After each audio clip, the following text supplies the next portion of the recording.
All right. How's it going?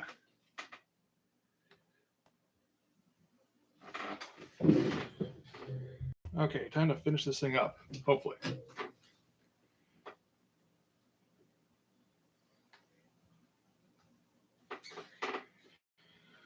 Let me see here.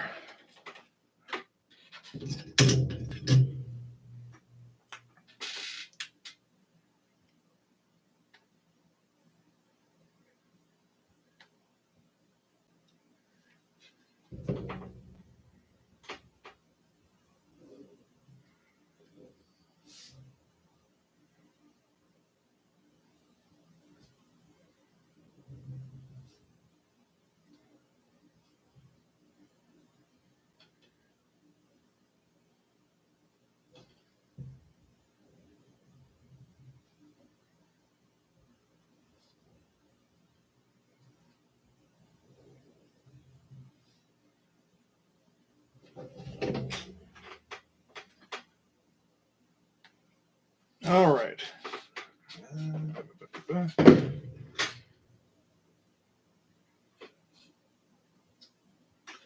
And yeah, we do that one.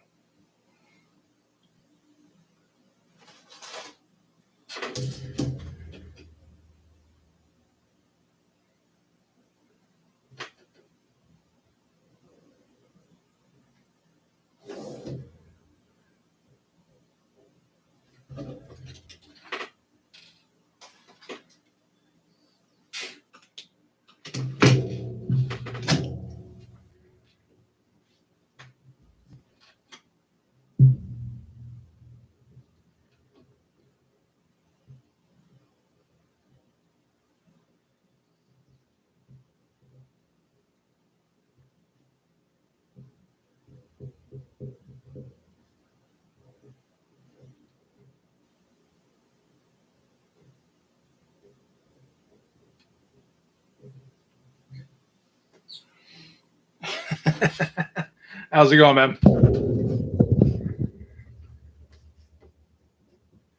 Feels very strange to be drawing at the end of the day.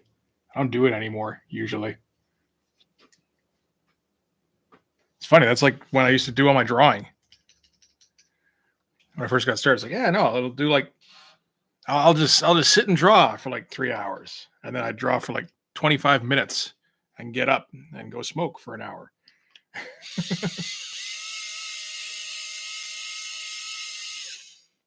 And then maybe come back and oh, that's my phone. Hang on. Oh, how to let that go? Shoot. Okay. I'll call her back after. All right.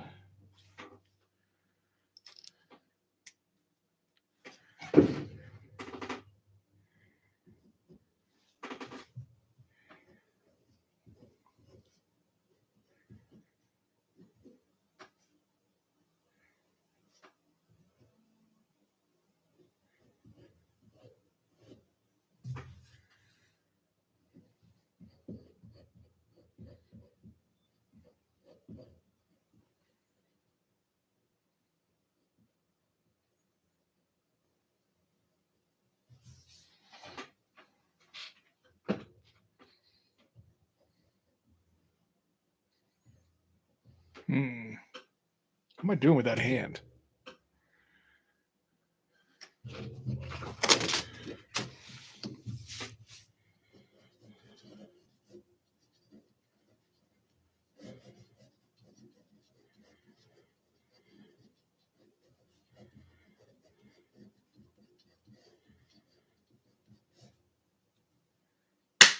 The fuck?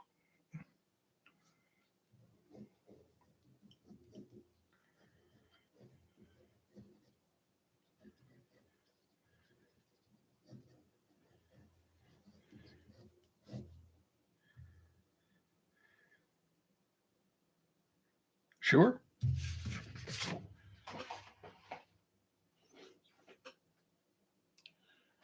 Yeah, I mean, I get that. I'm a little lucky in that whenever I'm home, the house is usually quiet.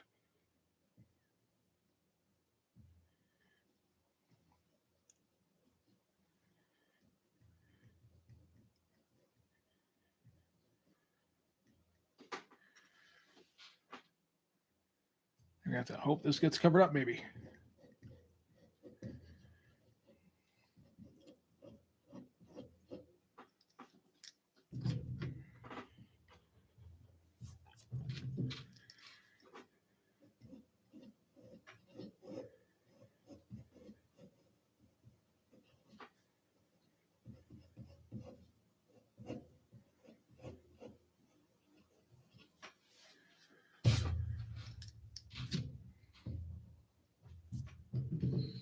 Hmm. Yeah, it's a decent deal.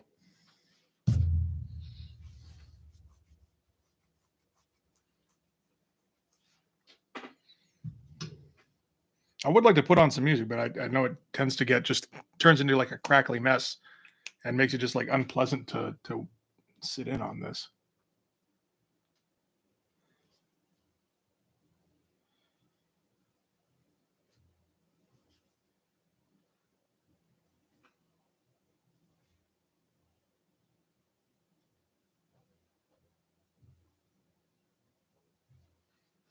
Oh, that was one thing I wanted to follow up on because I think last on the weekend there, I thought I'd found a way to like integrate music somehow, and just was gonna like, yeah, no, put it on to like um, non-copyright synthwave or something, so it won't get fucking banned or whatever. And it's like, yeah, no, it looked like a really easy process. And then, of course, the buttons that they say to hit aren't there. It's like, oh, well, so much for that, I guess.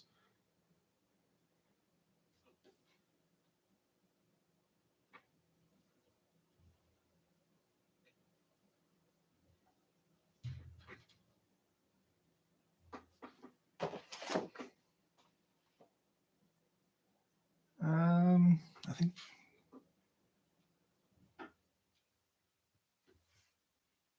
sure.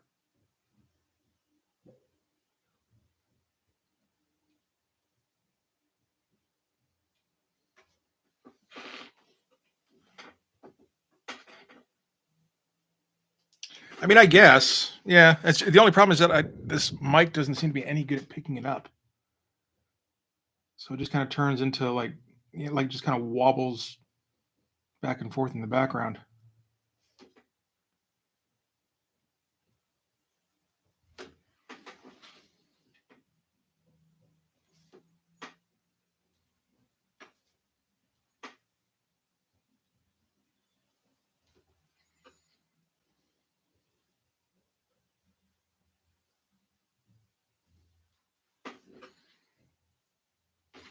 I guess we could try it.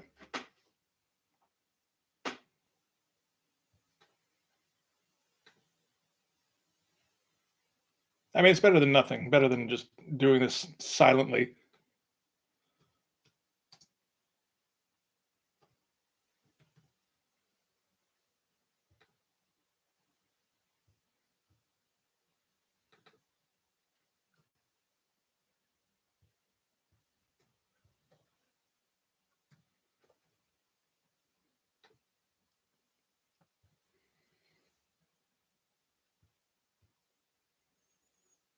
Let's see if this is any good. I guess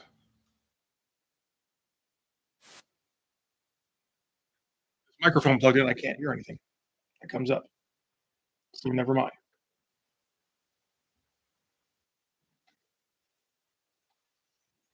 For some reason, this if I plug this microphone in, it cuts off all output,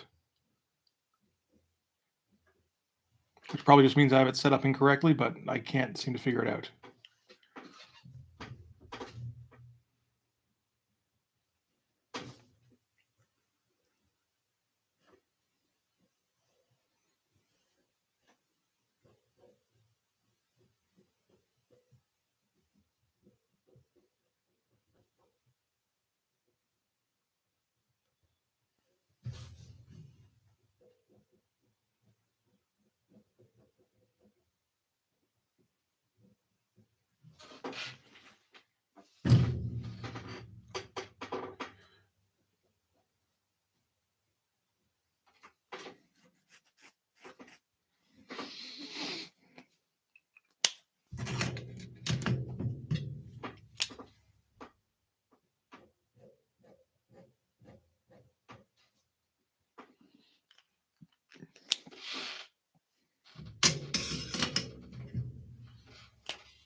Yeah, time for the 001 or the O1 rather. Let's not get too ambitious.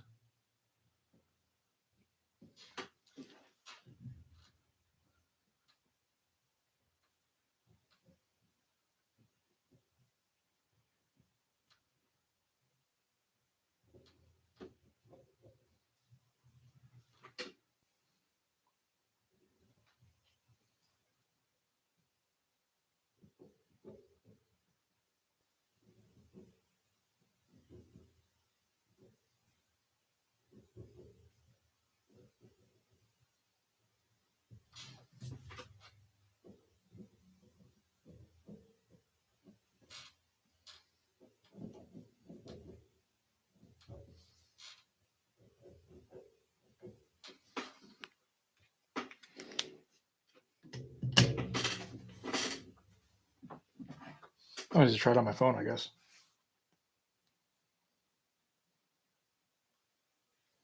I think we kind of guarantee that comes out tinny, but again, could be better than nothing.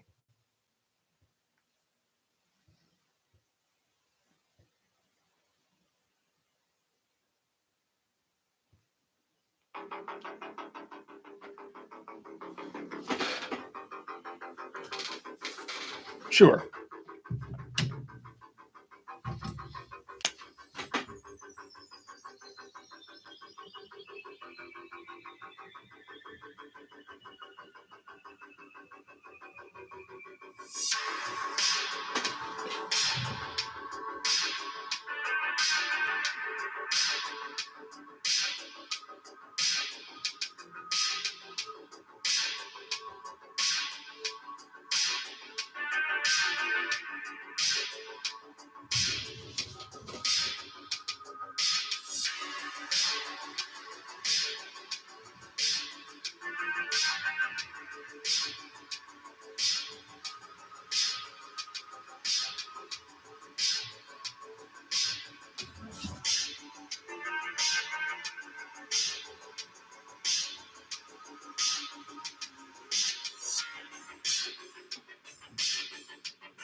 All right, cool.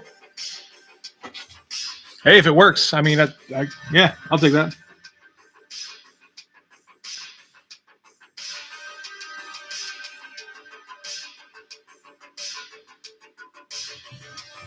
There's those guys that do that very specific 80s synthwave stuff. I always see their stuff come up on Twitter or, well, I don't really listen to Instagram if it comes up there, but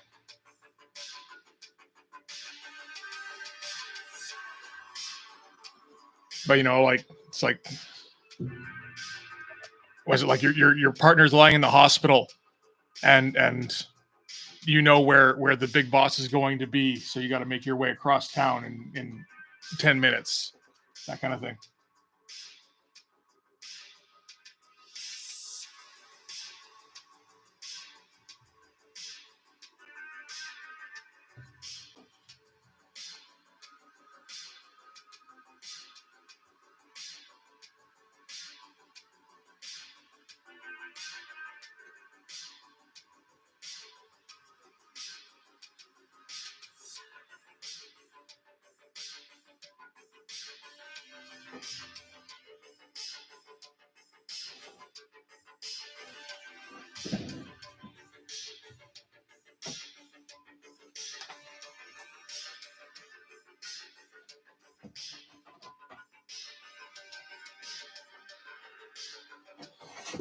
I think they're great.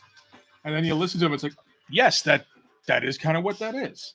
Or it's like, you're 14 in 1986, and it's the night before the prom, and you got to get ready and that kind of shit.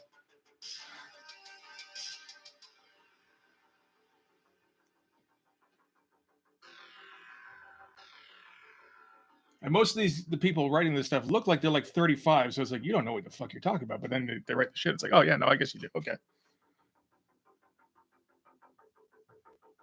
you just watch enough John Hughes movies. I guess that's really all it takes.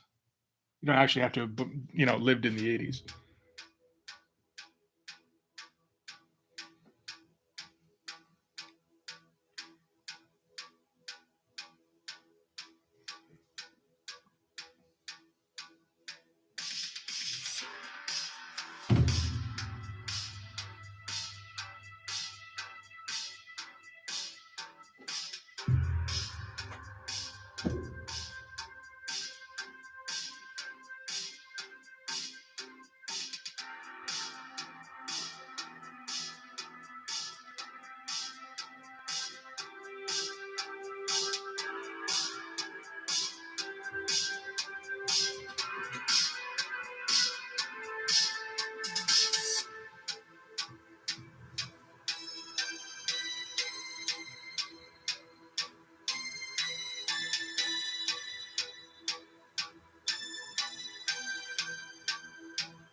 Hey, you haven't seen Ferris Bueller?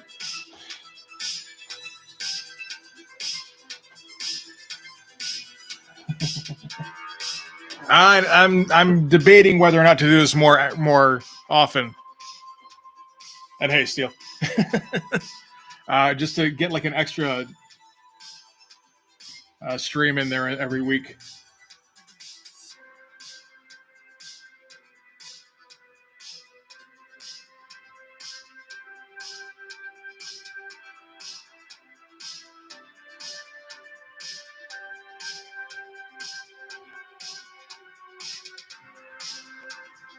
I guess just to give me one less video to shoot every every week, and gives me a little bit extra time to get caught up on pages.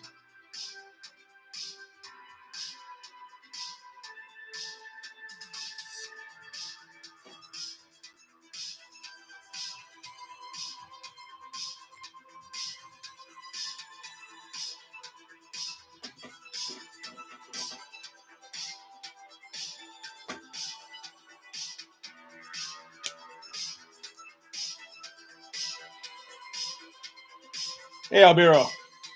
Um, Honestly, I bought a bunch like a while back, and I don't buy new pens too often.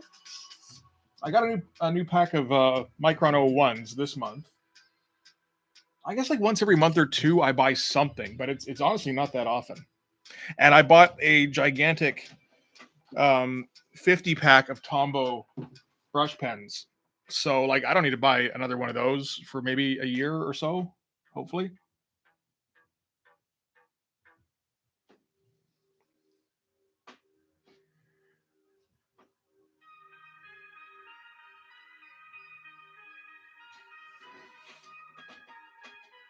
No Ferris Bueller, no Breakfast Club. I think he did like Pretty in Pink. Those are the only two I know.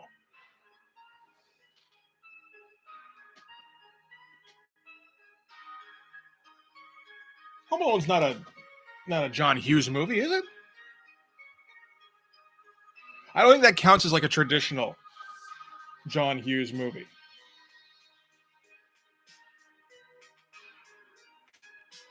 Who wrote that? Who did that shit? Directed by Chris Columbus. I guess he could have scripted it potentially. Um,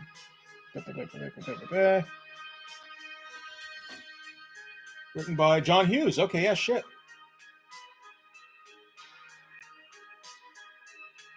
All right. Again, it doesn't. It's not the John Hughes the genre, and I spell genre with a J-O-H in this case, which is I'm not sure what that is. I haven't seen enough of them.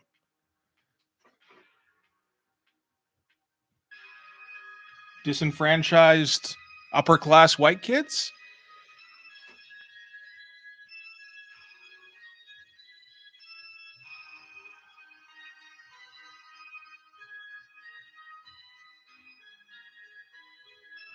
It's like, is that Macaulay Culkin in that movie? I don't know. Might be. Depends on your definition of disenfranchised, I guess. Or if you go by the definition of all at all.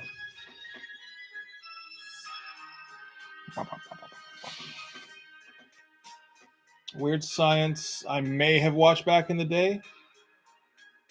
Uncle Buck, I don't think I did.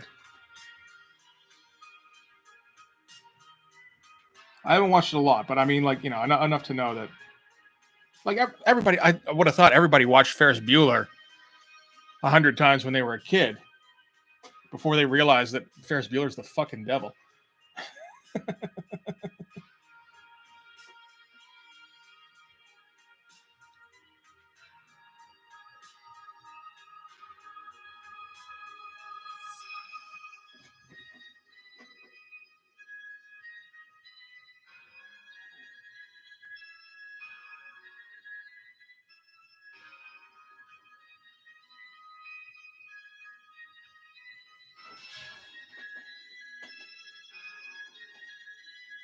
Yeah. I watched a lot of cartoons, and then when we went over to my dad's, I'd like get him to rent a bunch of movies that we shouldn't have been watching. So like I'm quite sure that we watched RoboCop when I was like 8, and like you shouldn't watch RoboCop when you're around that age. That's just a bad idea.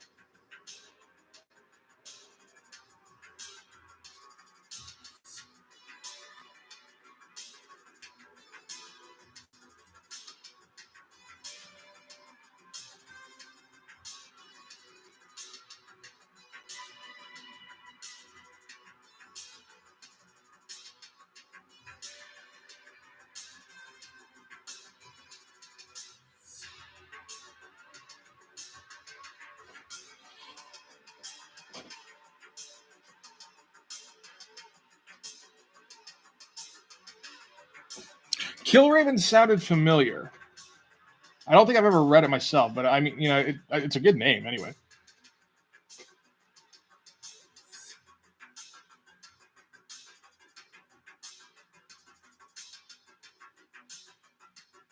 Sounds like a Jim Starlin kind of thing or something.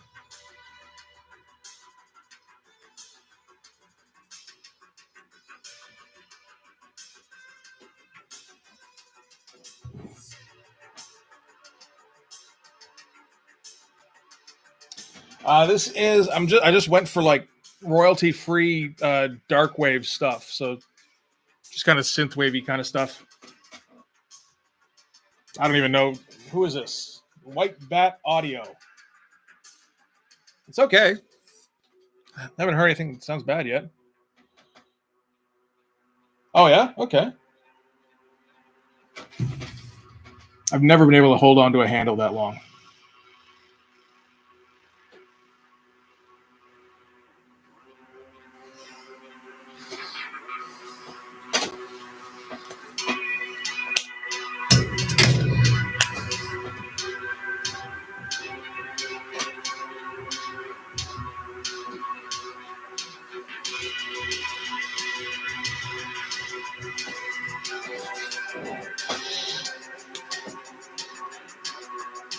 Killraven? Yeah, it sounds like kind of space opera kind of stuff.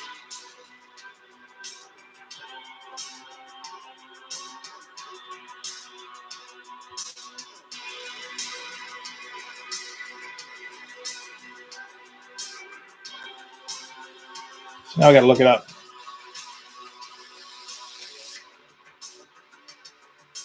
Created Roy Thomas, Neil Adams, Jerry Conway. Decent, decent bunch of creators behind it. Although it seems like Roy Thomas is kind of trying to snag up as much credit as he can these days. I don't know.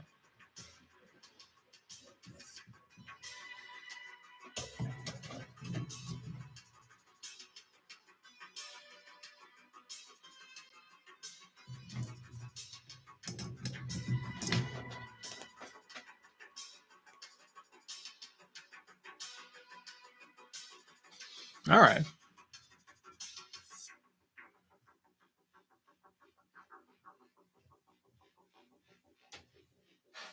That humming makes it sound like my fucking something in my house is shaking.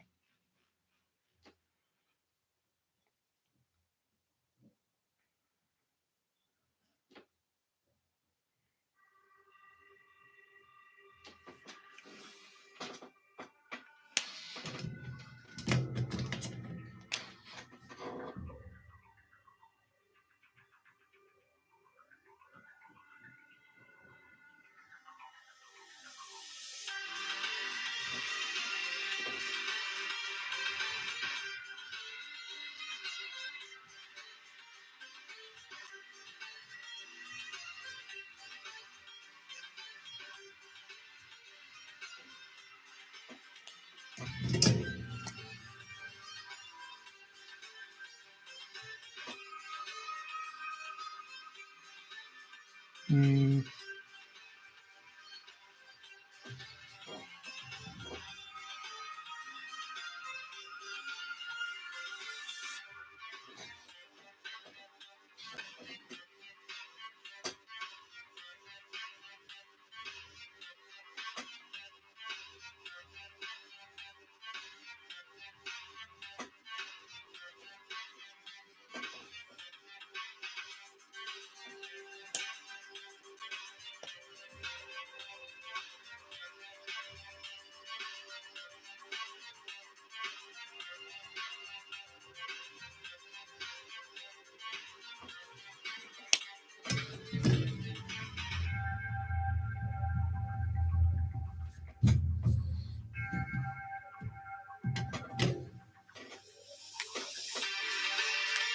Well, I can't go wrong with Alan Davis. That's all right.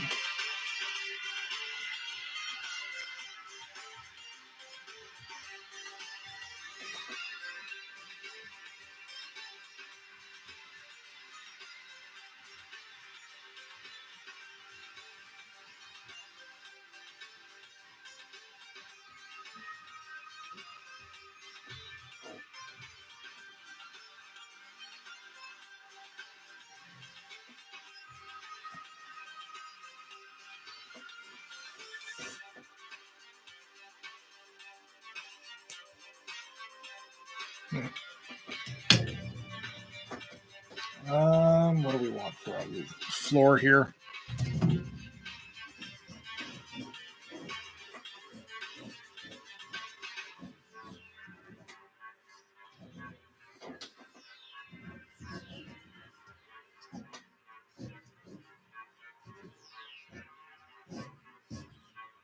No.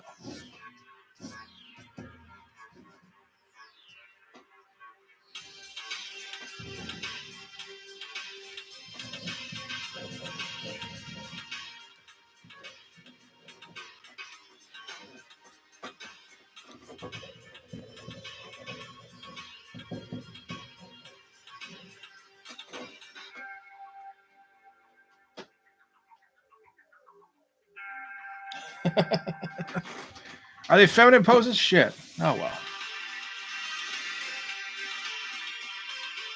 I know it's not. Yeah, that's not the. I was trying to make them so it doesn't look like they're fucking GI Joes that got twisted the wrong way.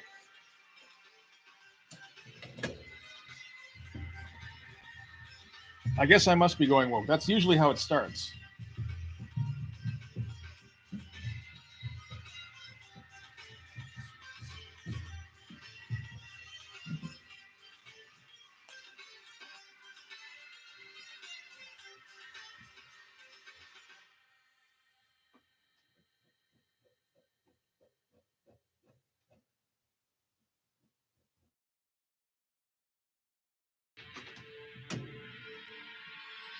And again, like I think this is the most word balloon filled panel, so a lot of this will get kind of blotted out. So hopefully that'll make it less obvious just how woke they're being here.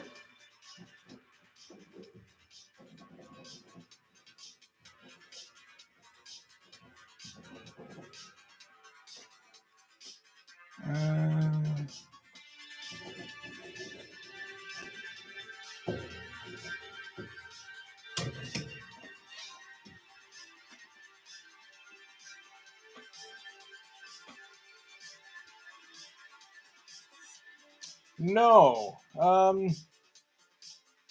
no, I didn't check those out.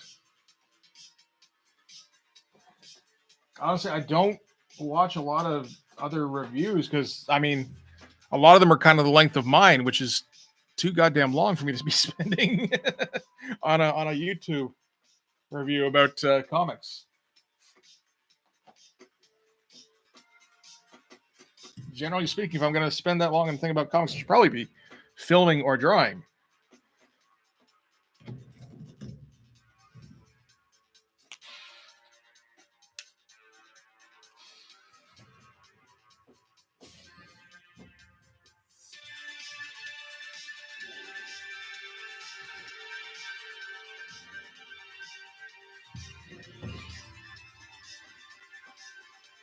Yeah. I mean, I read those not entirely wrong. I don't know how you don't like Stephen Platt, but assuming he was doing Stephen Platt. If he's doing the Dan Panosian stuff, I mean, God help him. But yeah, I mean, I don't know. I think his audience kind of likes it when he does that, though. When he just kind of shits on something, which is a tough spot to be in.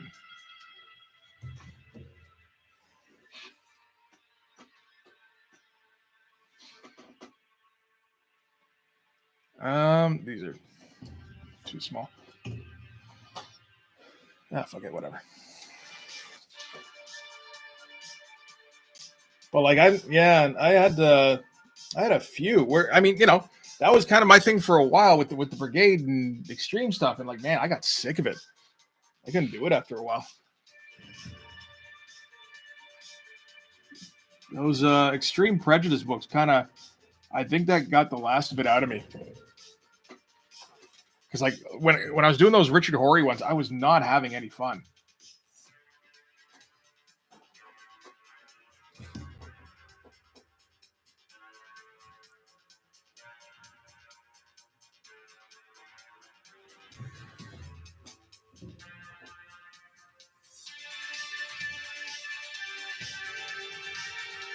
So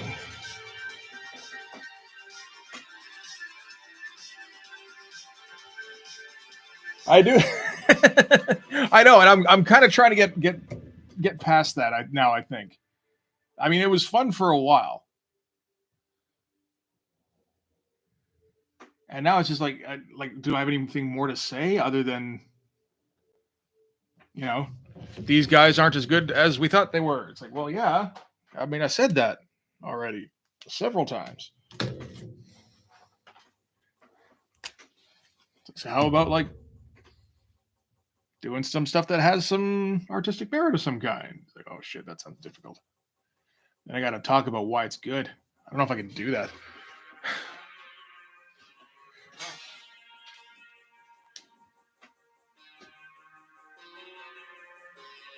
Ah,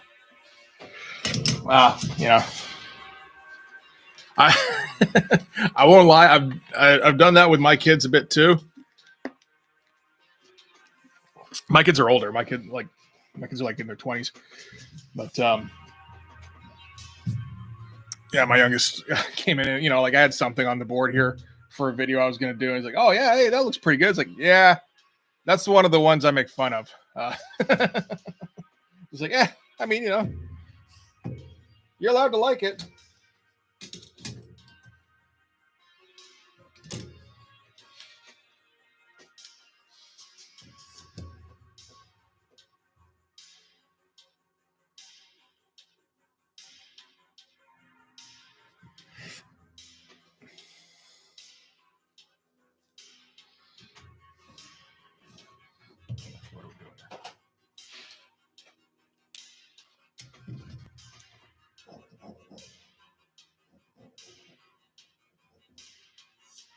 I know it's tough because like I don't know. I mean, I know when I started doing these things, it was just with like let's talk about the big books, right? Like Youngblood #1 and Savage Dragon #1, and man, that book is so much better than I thought it was. And Spawn #1, man, this is surprisingly. I mean, like I knew the story would be bad, but I didn't think it would be this bad. You know, like that kind of shit. Like typical kind of. And then you got to find ways to either I don't know keep that vibe going, or find new things to talk about. It's tough to find new things to talk about.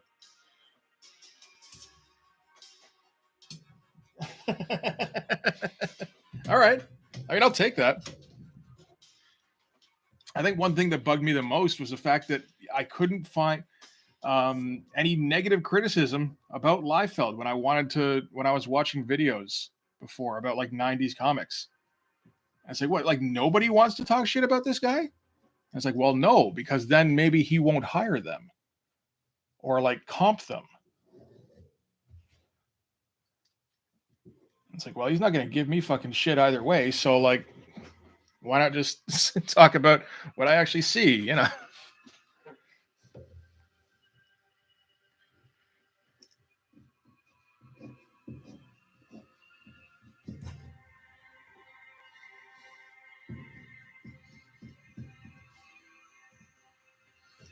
And of course, now I see guys who are like, I don't know, getting in on like the McFarlane stuff, like the cover contest. Um, but like they get in on a lot of McFarlane stuff to the point where like they're known in the Spawn community, and they don't want to risk talking shit about like Todd or people Todd knows. I was like, oh yeah, I guess that makes some sense. It's like fuck, I've got like 400 videos of evidence for why people should not work with me.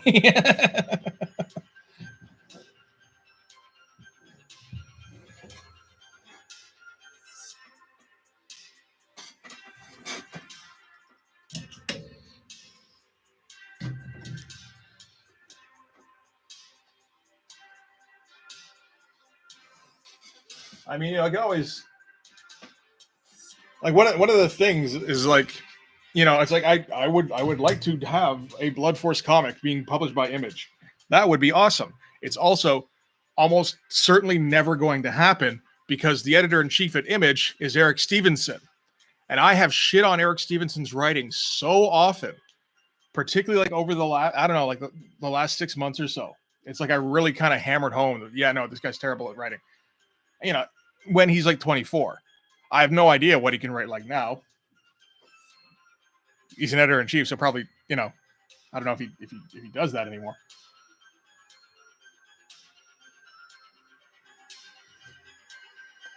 Why would I be using this pen for that? That doesn't make any kind of fucking sense. But it's like, you know, it's like, wow, the one guy who you probably shouldn't, I don't know, put your foot in your mouth about, and it's just like, man, no, I'm gonna go extra hard on that guy.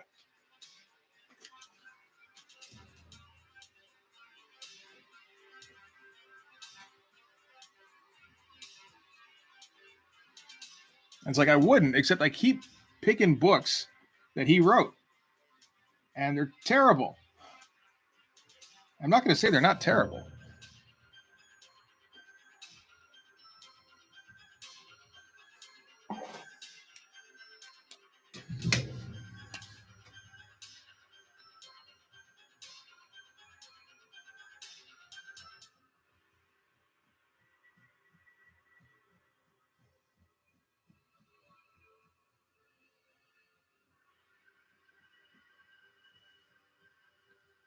But I do think I'm done with, yeah, you know,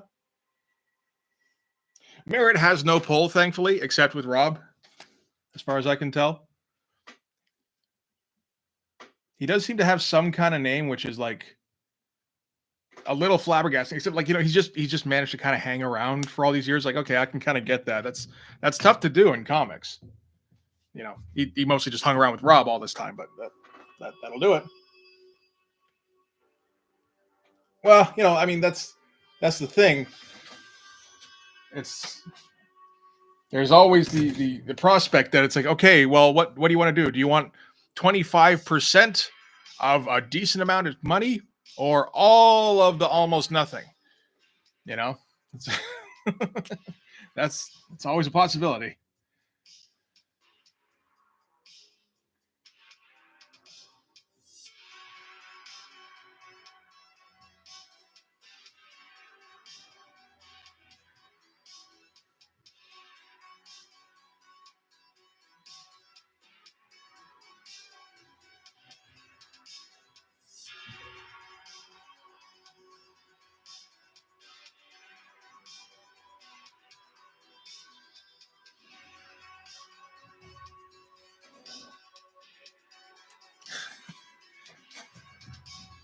They might. You can always hope.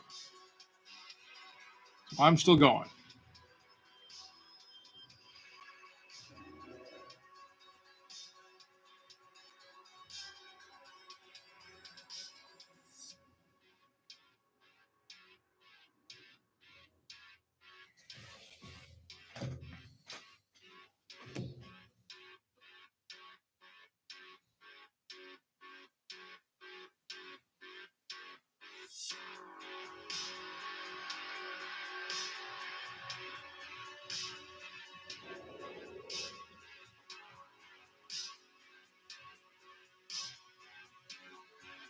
I think the most sure thing you can say is that if you don't build it, they definitely will not come.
That was like 5 whaps too many.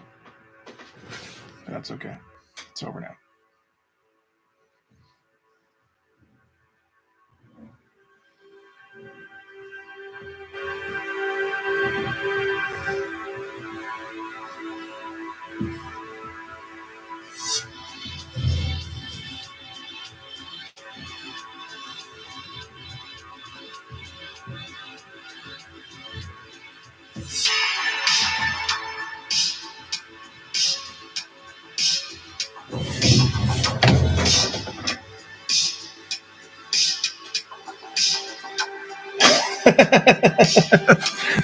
That's one way to look at it.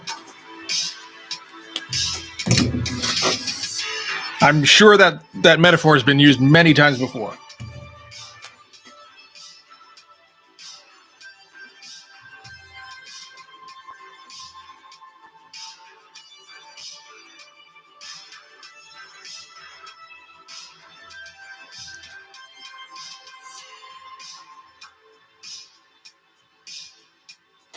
Yeah, I think if I do stick around and I keep putting stuff out, eventually it'll get some kind of decent sized following. I mean, if it stays creator owned, probably never enough to live off of, but maybe enough to be a side hustle if we're lucky.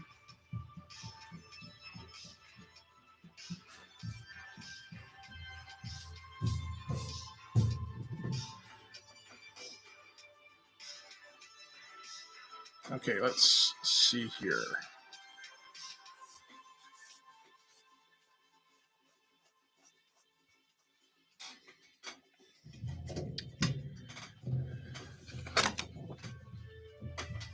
Let's see what's going on here.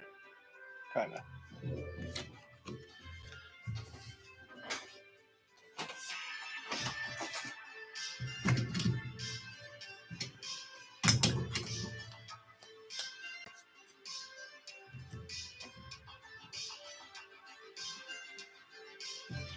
I should get my metal one out for that.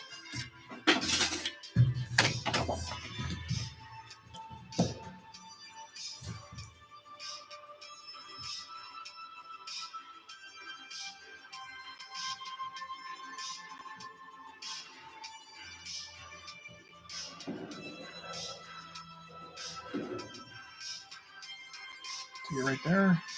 Yeah. Now I can use the clear one on.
I mean, I do plan on doing more G.I. Joe. Very few people watch the first one, but I mean, fuck it, right? It's an interesting book to go over. The thing with G.I. Joe is that there's a lot of different kinds of reprints to pick up that, you know, make it fairly easy to go over something pretty close to the original. I don't know if there's anything else quite like that for stuff from that era.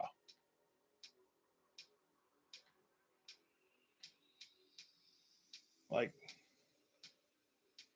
is there any kind of reprint of Transformers #1 I can get that won't cost me like $40 at minimum? I feel like no, probably not. Oh, there's one here, 32 for a graded 1.8. It's like, that's okay, thank you. I don't know. There is other stuff that I guess we could check out. Honestly, whoop, shit, fuck, pencil. Where'd you go?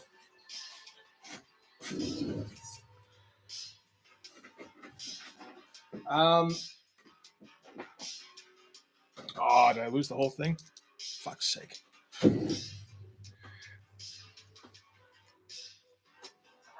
I wasn't really thinking about, you know, doing 80s stuff in particular. It was more just like, well, I think a couple of people asked about G.I. Joe, and I knew a guy who was really into them.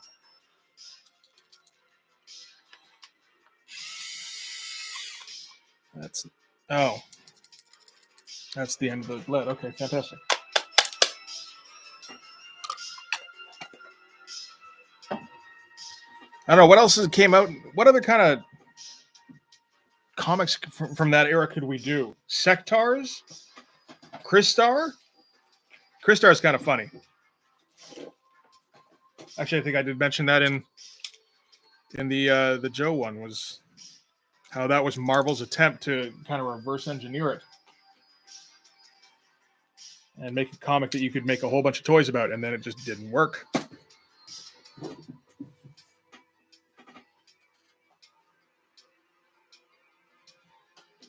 Ah, come on.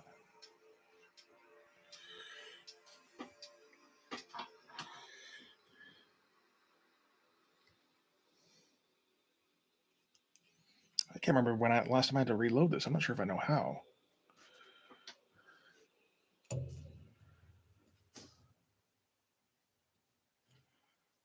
You don't pull this thing out, do you? No.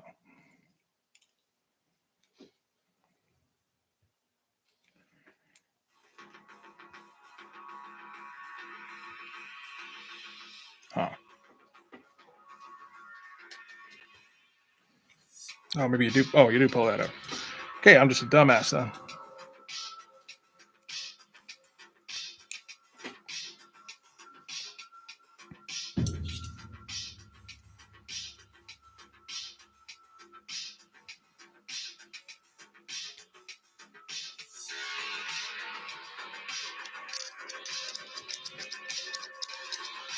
Does it fucking do anything?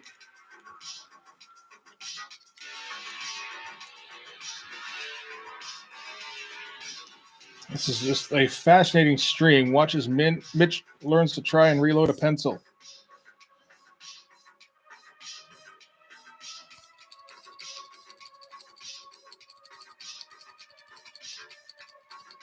Come on, I've done this before. Did I have to look it up before? There we go. All right.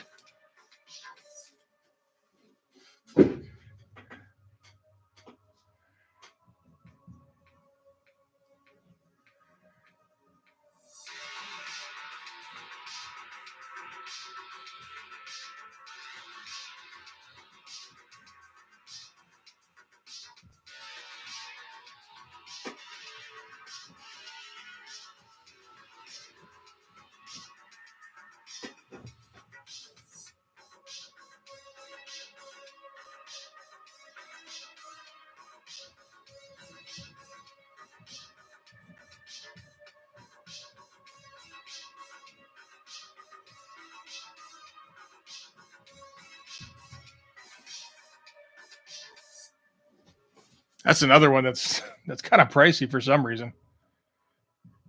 Jim Shooter sure had a lot of faith in that one.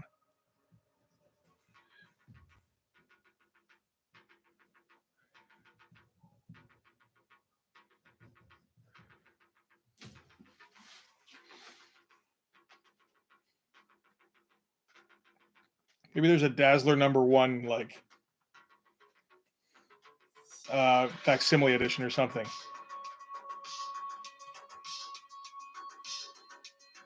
Because I know that first one is pricey. Oh, it's not too bad. You get a decent copy for like $10. It just the only problem is that you're spending $10 on a Dazzler comic.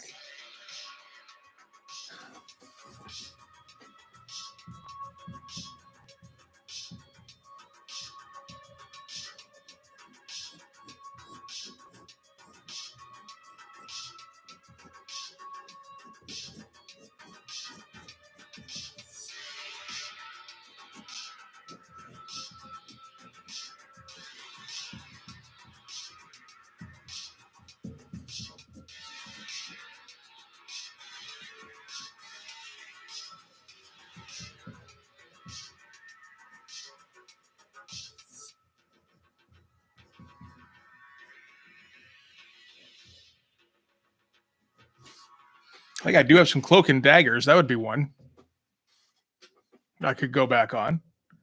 Do I have #1? I might. I do have Cloak and Dagger #1, I think, because I was impressed by the Rick Leonardi stuff, and like early Rick Leonardi stuff when he's not going very heavy on his style just yet, like he hasn't quite figured it out.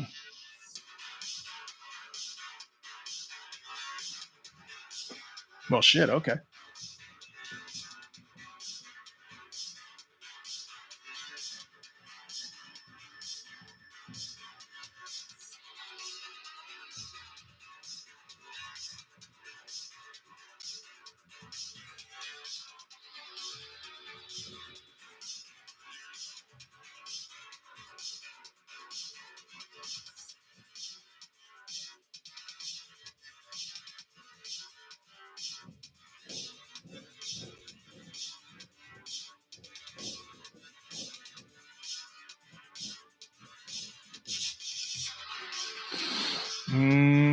Fuck, this is like straight pretty much.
Honestly, Star Wars would be a good one to go over. I mean, that's not quite 80s anymore, but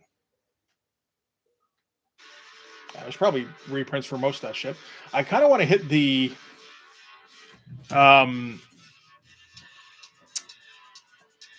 what's the word? Adaptations. There's a couple of adaptations I wouldn't like. Star Wars, like Empire, Return of the Jedi, the Al Williamson ones. It's Al Williamson, right? Yeah. Sorry, the music's making it a little difficult for me to actually like figure out, remember things.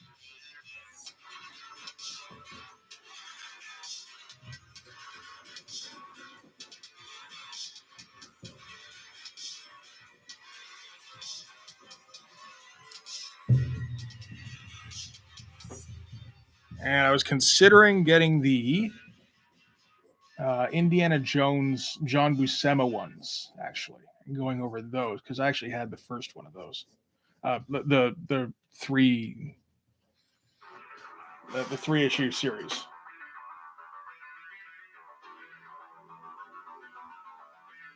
Yeah, and I've wanted to get a copy of Spider-Man 299 #1, but it's like the one that's kind of pricey. And it's like, really? People care about it? Well, it's like, yeah, after the after the Miles Morales movie. Although I think it was pricey before that too.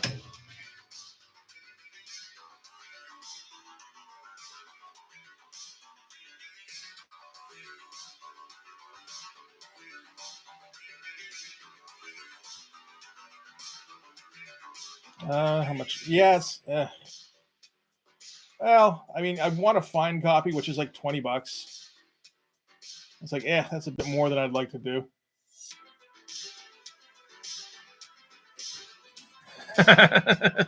Superhero man, does that mean I got to rewatch all those superhero movies?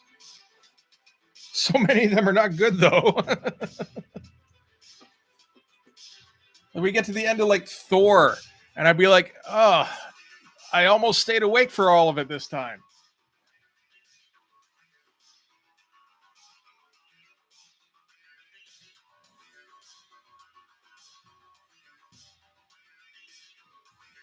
Same with Captain America. I have yet to watch all of the first Captain America movie because I always fall asleep in the middle of it.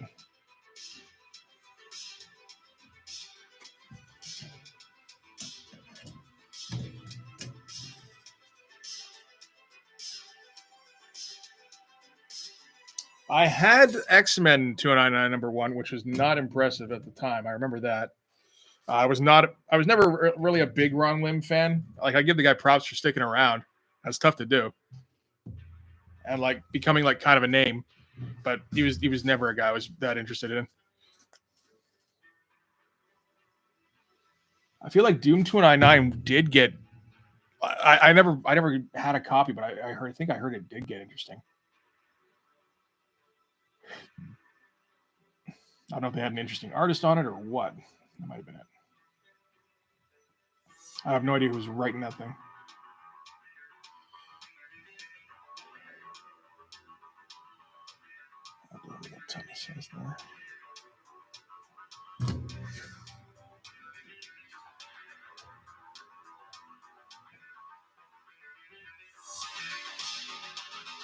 I don't think if there was any other 209 stuff I did read. I don't think so. I think it was most like I read a few issues of Spider-Man 2099 and the one issue of X-Men, and that's all I can really think of. Oh, and Punisher 209, yeah, fuck's sake. 2099 #1, which sucked. That's what I recall. Oh, the first Chris, whatever his name is, one, yeah. Well, it's all about establishing the character, right? Because who's heard of Captain America?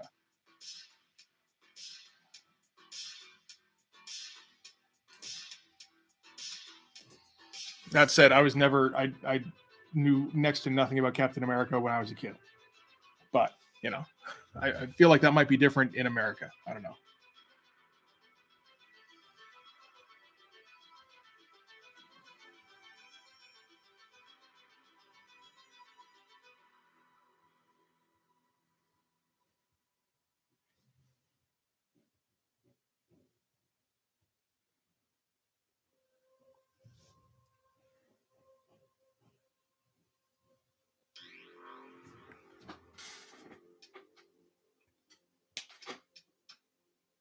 Wasn't Hulk 299 kind of interesting too?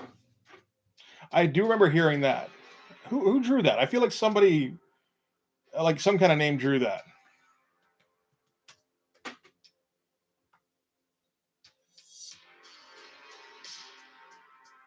It was very weird looking.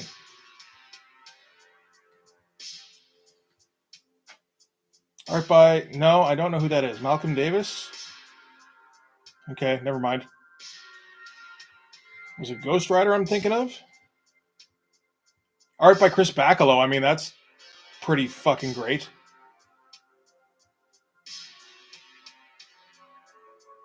Shit. Maybe I should go back and look at those.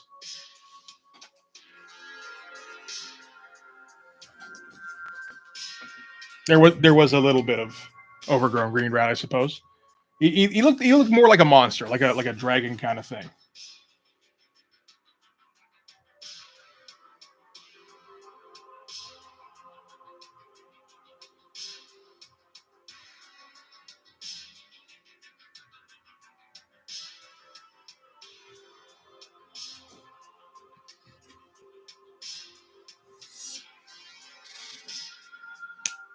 I think part of the thing is I'd like to like that. Those are the 299 books that I know are any good. Is Spider-Man and apparently Ghost Rider.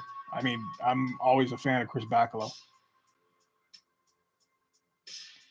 I'm pretty sure that they hit Ghost Rider 299 on Cartoonist Kayfabe, but then they kind of hit everything. So I don't know. Maybe it doesn't really matter.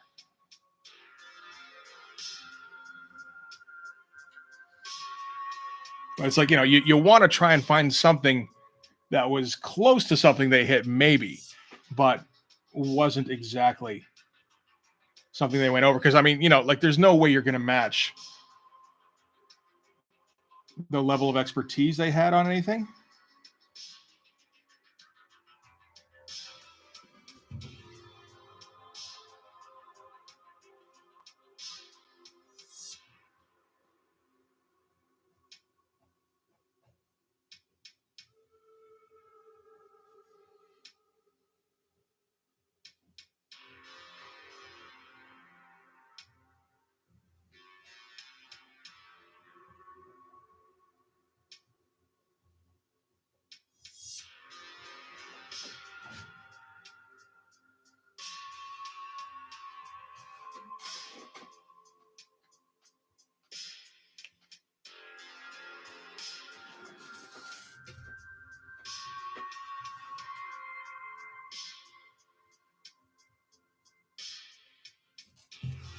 I'm trying to think of the first thing because that seems like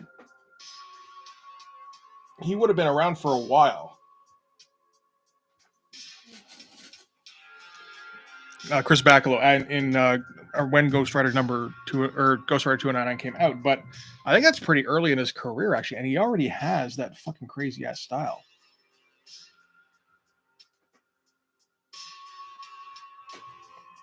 What's like the earliest thing for him? Like Gen X? I don't even know. The craziest thing I have read? Oh, I don't know offhand. I'm not big on like crazy experimental shit.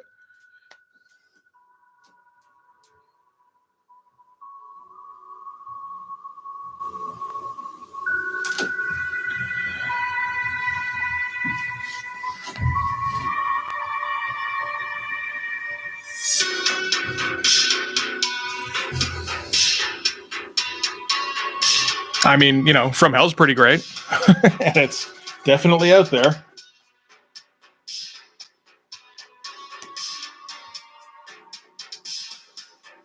I have a couple of those early Eric Larson Doom Patrols because it seemed like, hey, cool, let's check out some of before he really knew how to be a pro. So I did that with a lot of people. And what I find out is a lot of the time you can barely tell it's them, or they just look like them, only not nearly as good.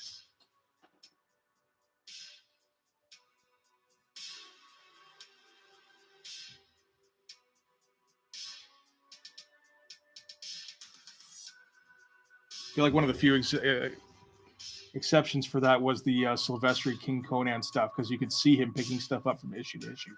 That was interesting. But, you got to keep reading several issues in a row.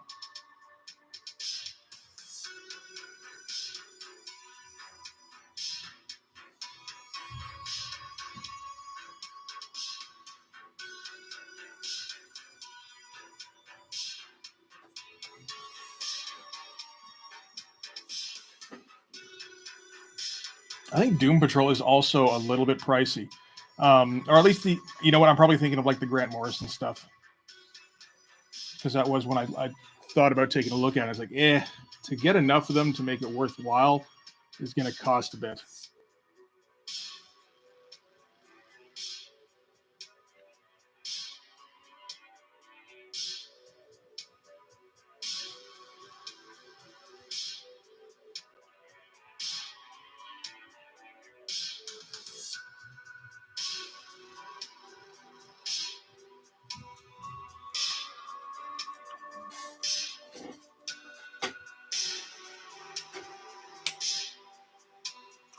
I don't know about that, to be honest. I mean, I think it would have been at least as good looking, but I don't know if Silvestri had the same kind of name. It feels like he didn't. Although it's hard to say because it's like how much of the Jim Lee name was because of X-Men #1.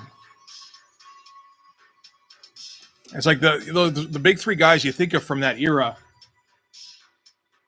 are Rob and Todd and Jim, and they all had their big #1, and nobody else really did they? They're like Larson didn't get one, Silvestri didn't get one, Portasio didn't get one, Keown, Jay Lee, So it's like, were they not as big names, or was it just that they never got that big push that the other guys did? And if they had, would they have been considered in the same stratosphere? It might have been.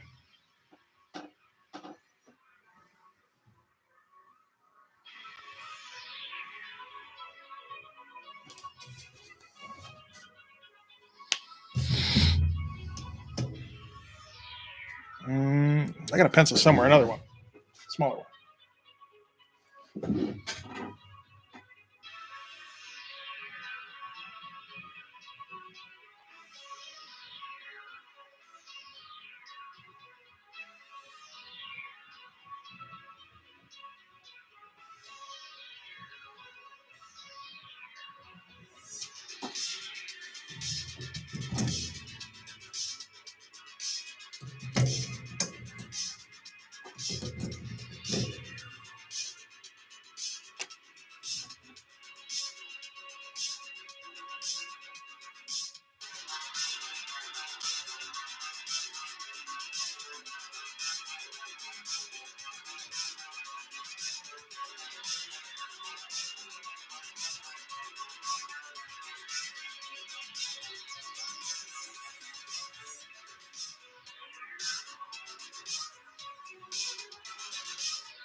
Well, yeah.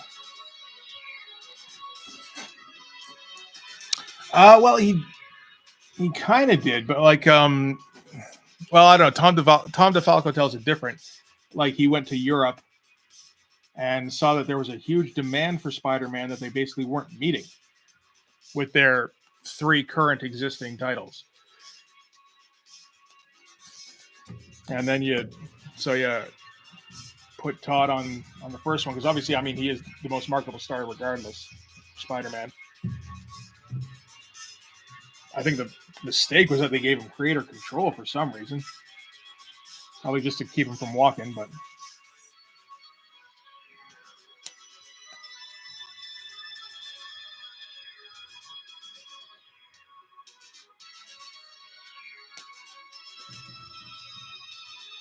mm-hmm.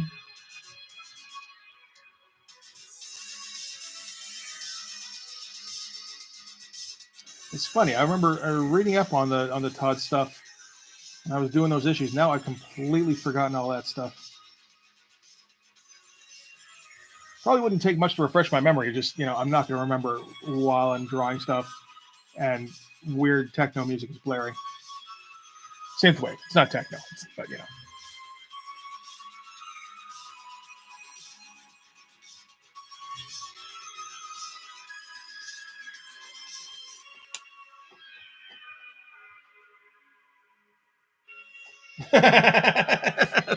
That must have hurt. Yes, indeed. There's a lot of interesting stuff on Spider-Man. I think it's honestly the arts. A lot of it is pretty good. A lot of it is him going pretty hard. The writing shit is absolutely terrible. Where it's like it's not even like they're not even scripts. Like how they thought they could. Well, I mean, they sold. That's all that mattered.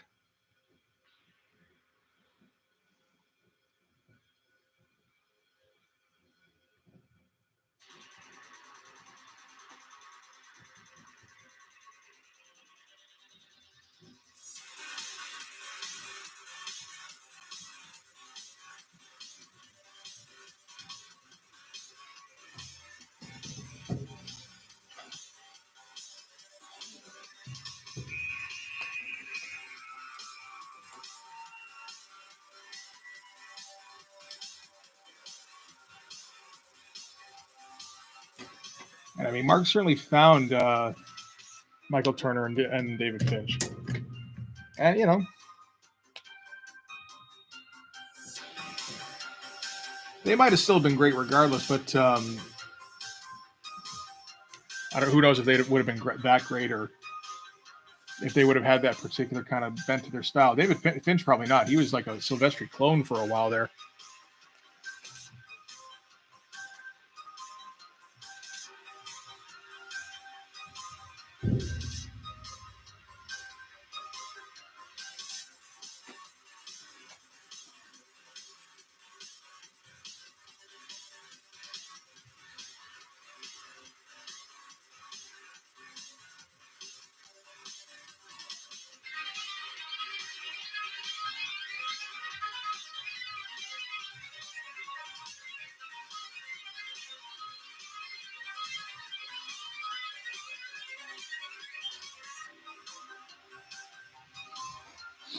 It's funny, just try to figure out that hand thing over and over again, then eventually just do some fly by the seat of your pants shit.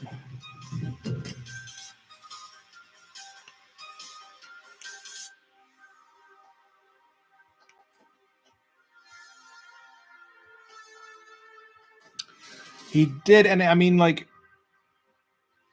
with Todd, like I don't know, he went super hard on Spider-Man.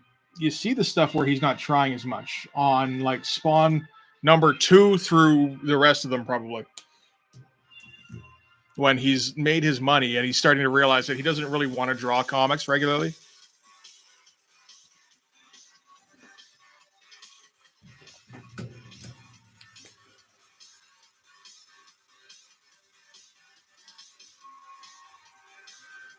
But I think on Spider-Man he felt like he had something to prove, and that's when you get Todd at his best.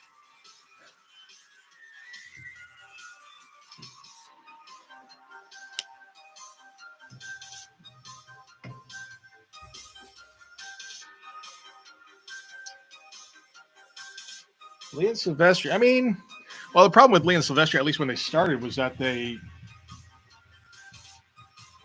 were on writers' books, right? It wasn't really that much of a working together kind of thing, like tandem. Like X-Men was Claremont's book.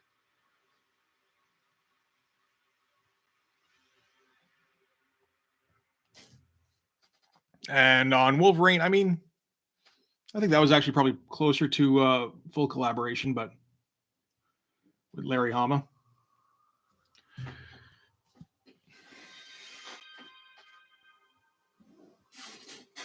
Although, yeah, there isn't a lot of. Well, I don't know that the sequence we've been going over. There's a fair amount of interesting stuff to draw. It's just there, you know, at it. Fuck's sake, the story is going to be the priority.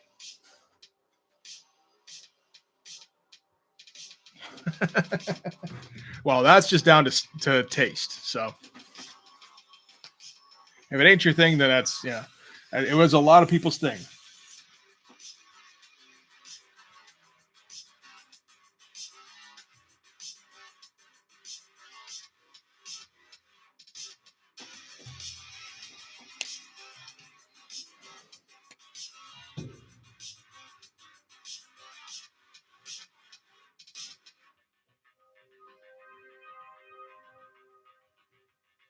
Todd wasn't one of my favorites by any means, but I thought it looked good, particularly when I was like 10 or 11. I guess it would have been around 11 in 1990. That would make sense.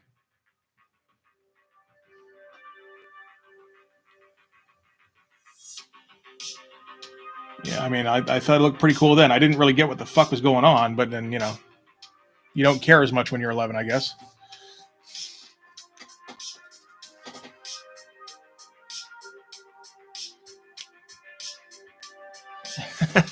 There was that.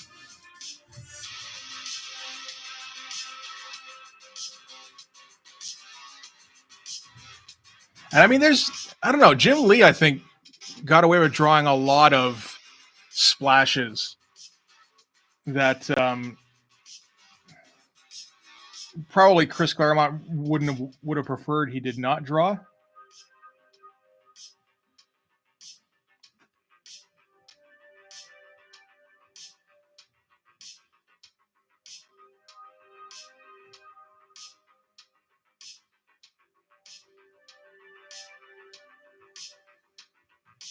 I don't think you can ever say that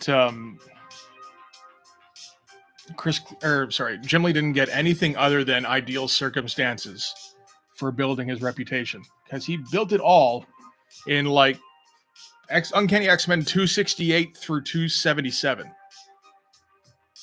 minus whatever stuff like, you know, whatever issues he didn't draw in there.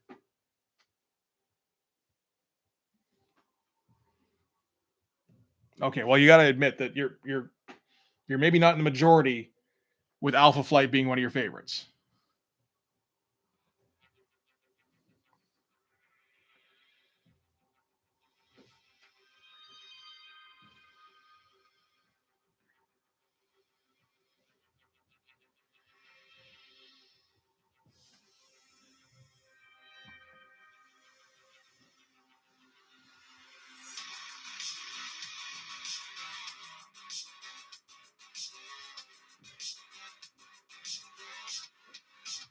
It's like I'm pretty sure he had a pretty good following on Punisher War Journal, but I don't think it was anywhere near what he had when he moved to the X-Men. As soon as he was able to draw Wolverine doing like demonic faces, that was, you know, that was kind of it.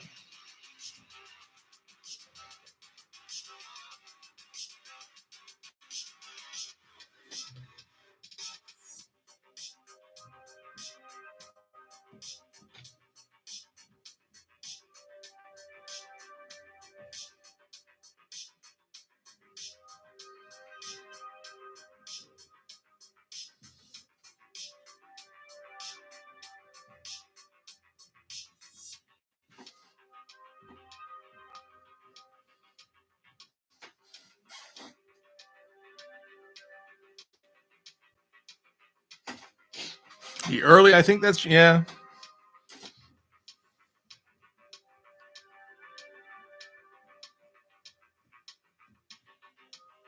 For me, it's really about those 4 issues at the end of his Uncanny run.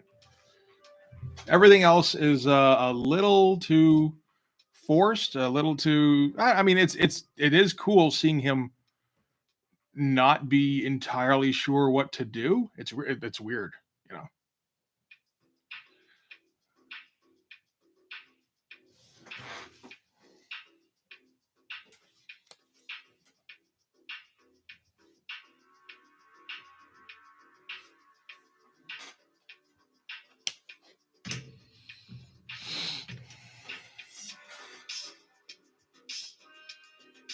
Well, I mean, when was the last time he drew anything?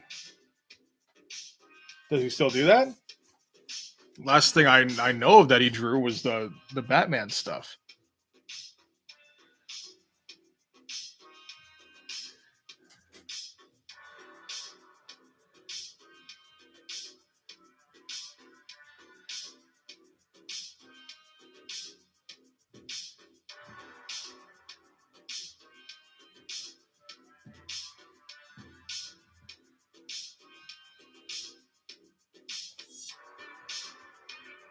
I mean, I thought that looked all right, but kind of sterile as most of his post Will stuff looks.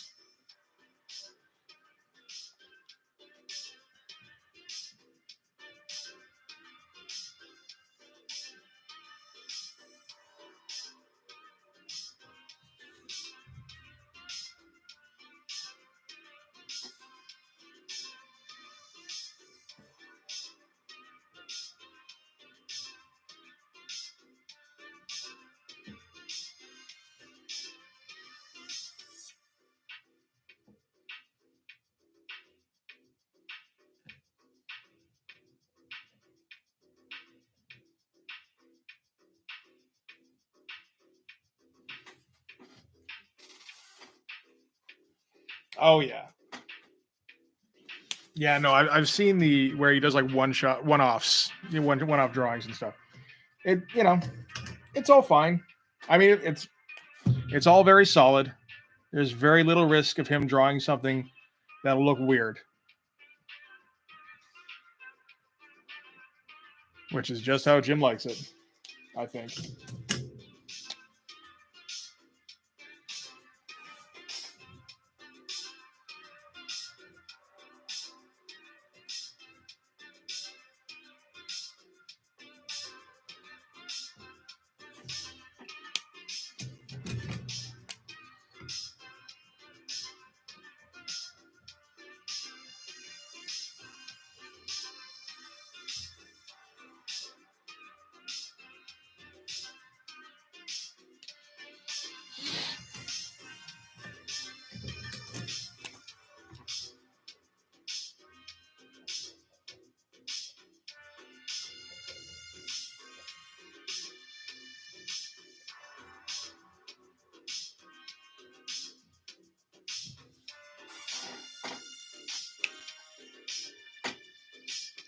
Okay, I could see that. I mean, Jim Lee's art's been kind of boring since X-Men #2. X-Men #1, he emptied the tanks. That was all he had left.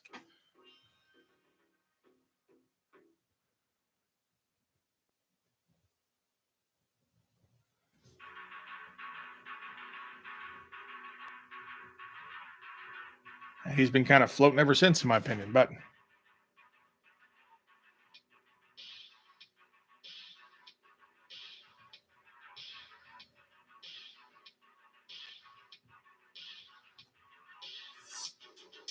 I mean, when you can make millions of dollars and just draw every once in a while and not have to go too hard, I guess why not? He was never going to be like, his objective was never to be a great comic book artist. His objective was to be a rich comic book artist, and he, I think, accomplished that very handily.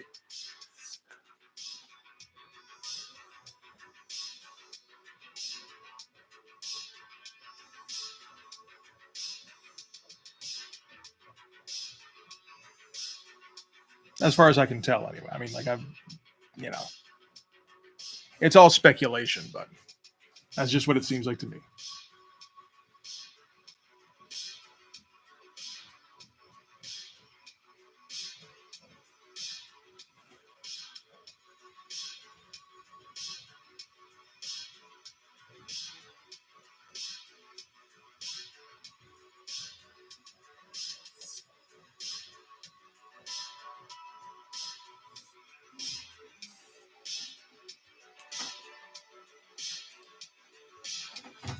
Yeah, at least in that regard, that's not wrong, I don't think. That anti-Kirby stuff.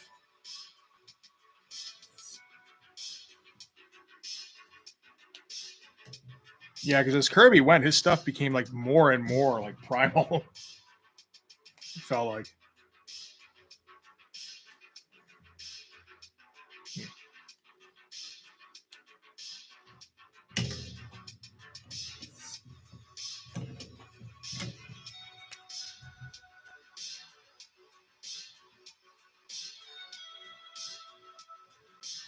Trying to think of anybody who has that kind of energy. Like Daniel Warren Johnson, the guy who does Ultra Mega. That's one guy. Pretty close, anyway.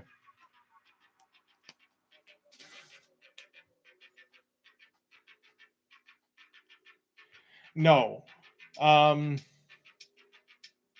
Yeah, and I think he had fun with it for a while, but I mean, I don't think he's a guy who draws because he loves like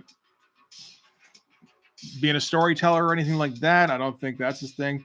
I don't think he draws to try and expand his ability.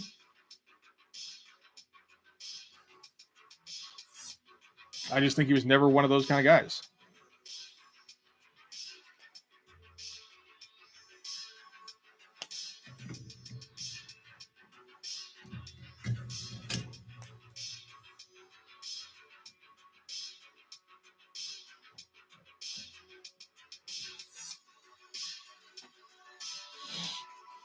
I mean, I can't say I have a problem with that. I'm not exactly one of those kind of guys myself. I just kind of do it because it's fun, and I want to see how much of this I can actually get away with finishing.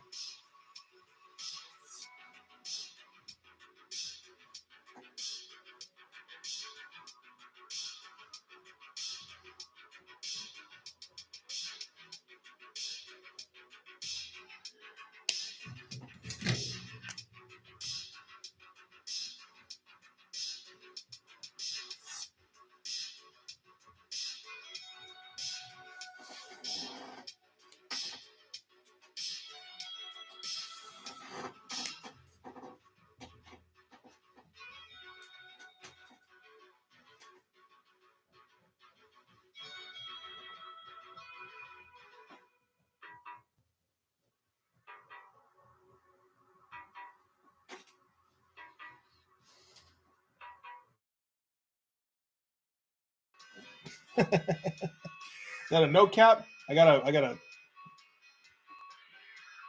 thing. Oh, it is a no cap. Hey, all right. There's an icon sitting in front of it.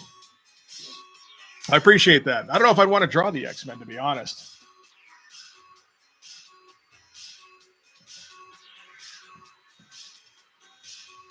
It's like, who would even write that so that'd be cool anymore? I have no idea now,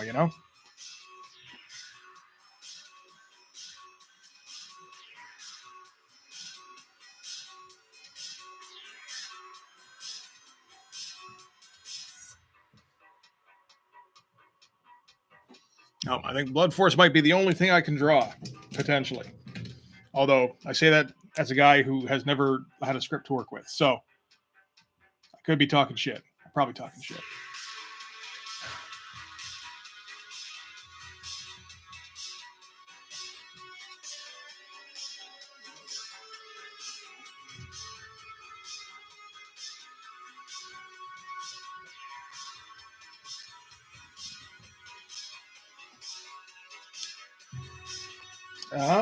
No, this is going to need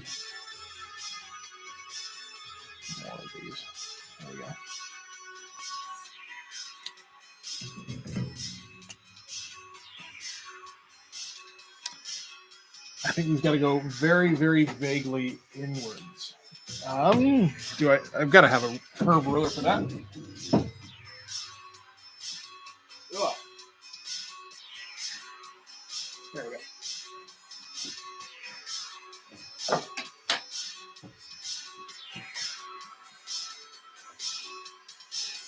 Oh, sorry, just got to stretch a little bit.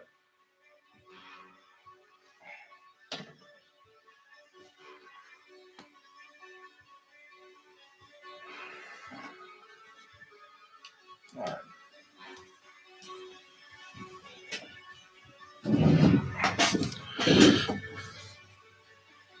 Okay, let's get this. Actually, let's get this hair done here. Why not?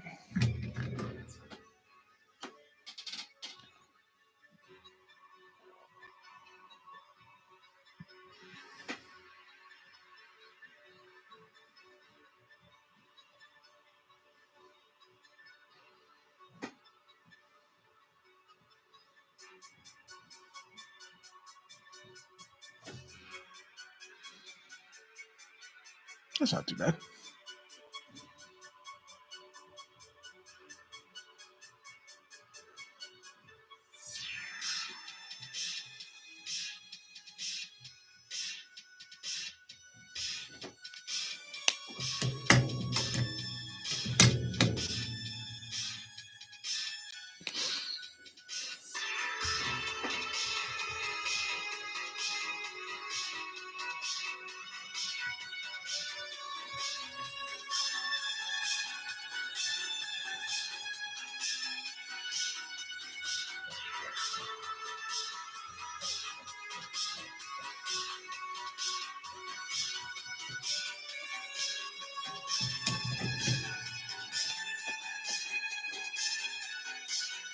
Mm.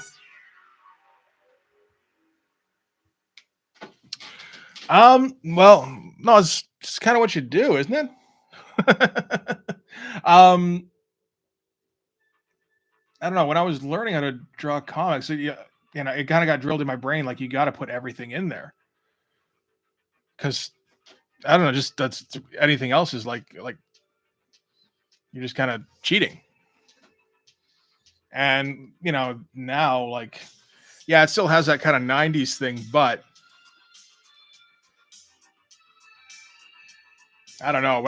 If I do, I can do a couple of pages with no backgrounds and feel like okay, that's okay. Like this kind of thing here, that's fine. This here, oh, you can't even see the one at the bottom. This down here is going to need something, and this up here is going to need something, and this one here because there's going to be a fair amount of. Although I'm gonna, I think, switch this up. The angle on it. I don't know. Maybe not. I don't know. But yeah, if you don't put it I think you can get away with doing it.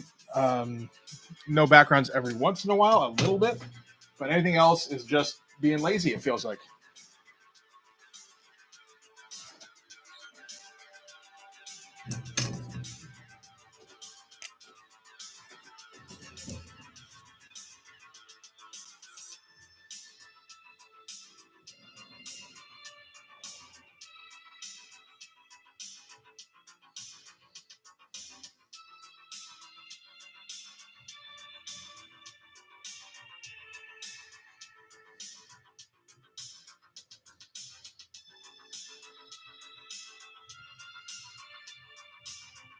Oh, come on.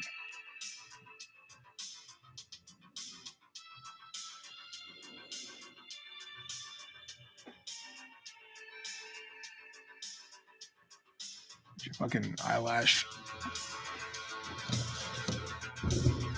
I'm just gonna leave that how it is. I guess I'm not gonna bother finishing that sentence there.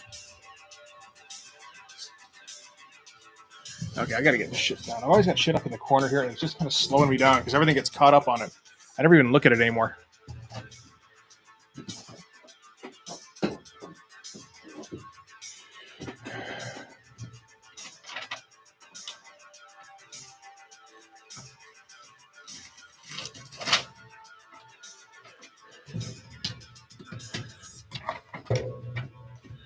Come on, get down.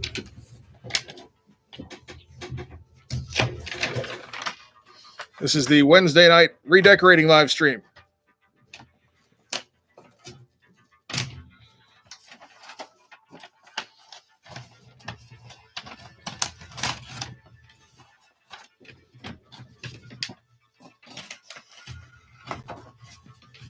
You get the fuck out of here. Get the fuck out. Don't need you. Thank you for your service.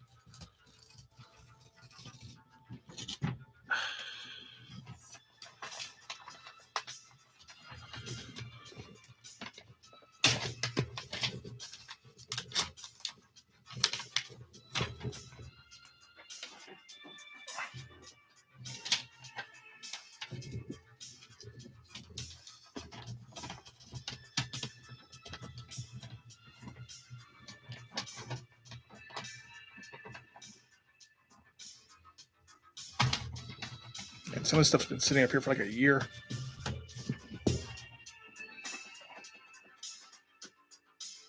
There you go. There is that. And that's an important factor. Like, my backgrounds suck, but they are there, and I do fret over them.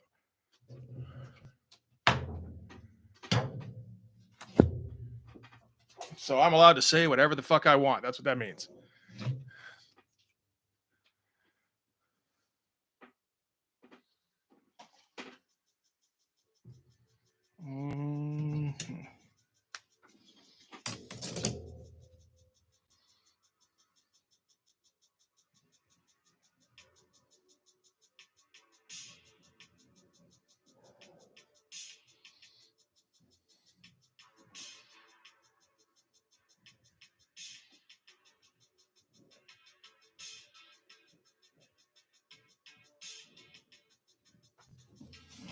Doesn't look particularly impressive.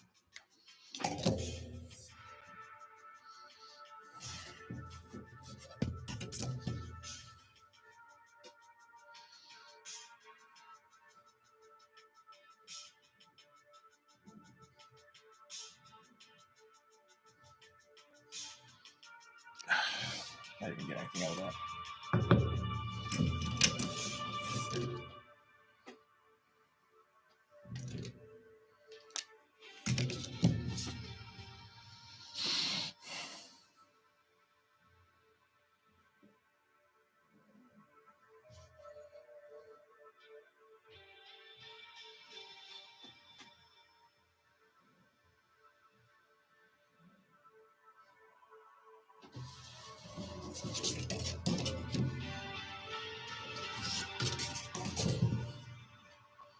I might need to correct this one here a bit.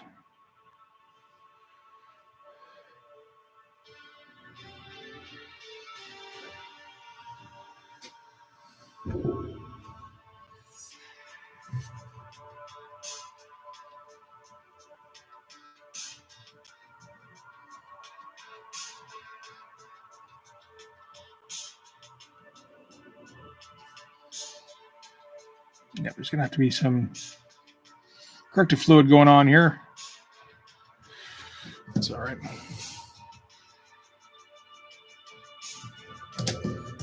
Quite a bit, actually. Oh,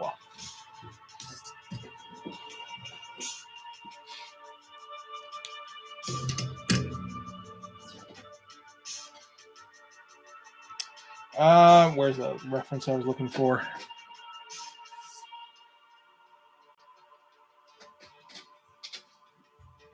Okay. It's here.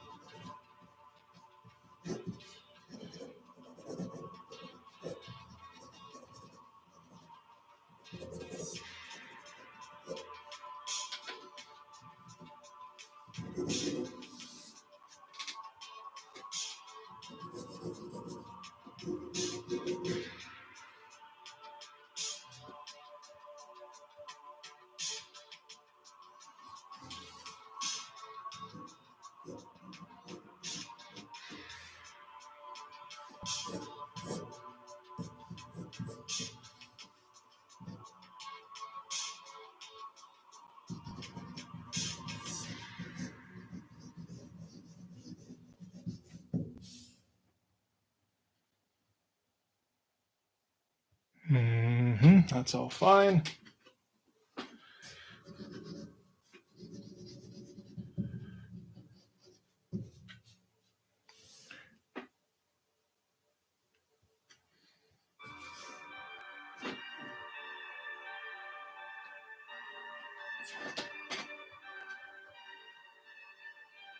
I don't know if anybody's asked me that question. That was one of the first questions I asked.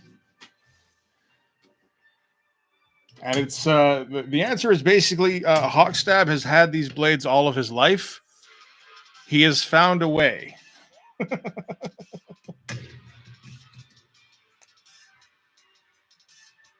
We don't know how. We probably don't want to know how.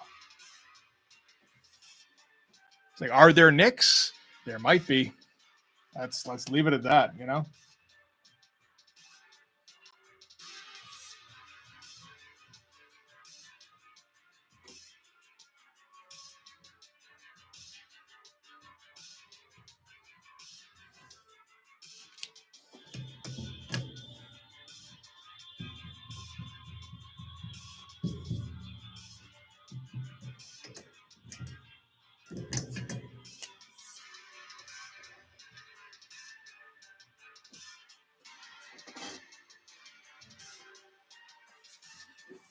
And yes, the arm blades are a part of his body. He's a mutant, and his his mutant power is swords.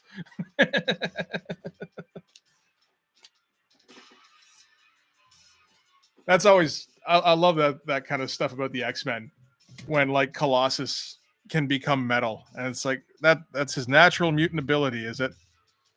Okay. That makes so much sense. Well, I have to assume that he prioritized to the point where, like, you know, I don't know if they put like 3-foot long oven mitts over them for the first like 5 years of his life to get him, you know, like acclimated. Who knows? I'm sure I don't know, and if I don't know, nobody knows.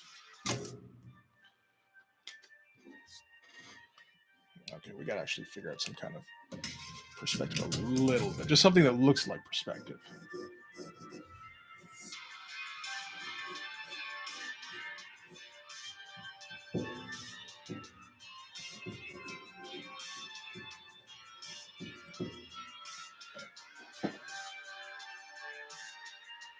Oh, I got you.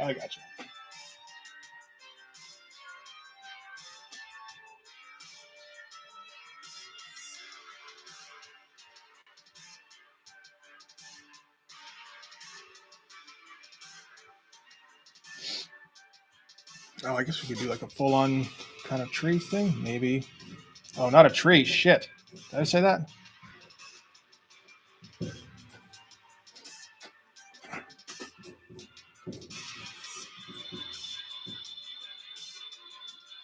Okay.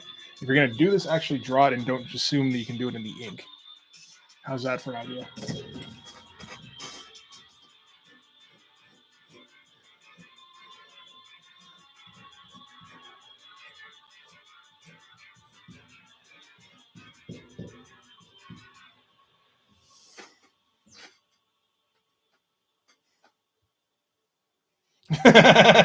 Did somebody say trees?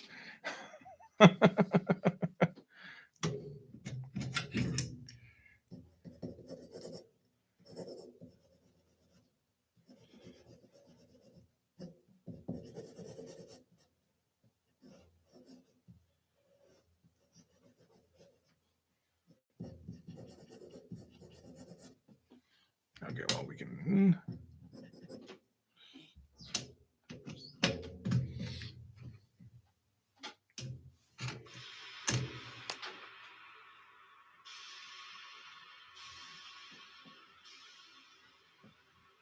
Oh. With some of this stuff, I feel like it's the. Oh shit! What's the name of that fucking? The guys who did the He-Man movie, and Superman 4 and everything else. Canon Films. There we go. I was gonna say this is the Canon Films Skeletor soundtrack. It feels like.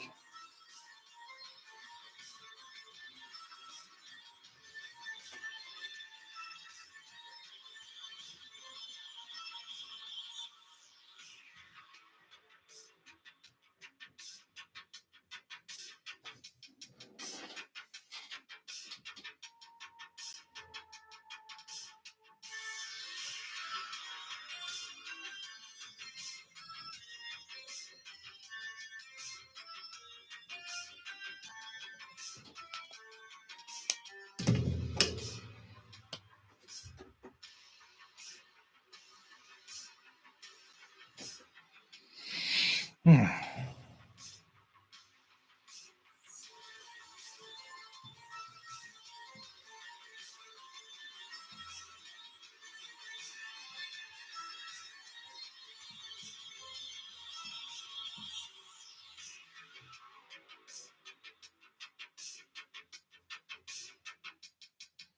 You know what? I don't think I'm finishing this tonight. Shit.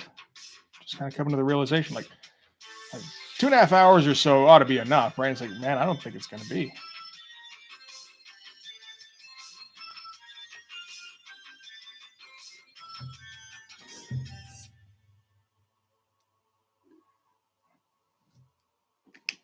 I'll get done when I can, but like, fuck.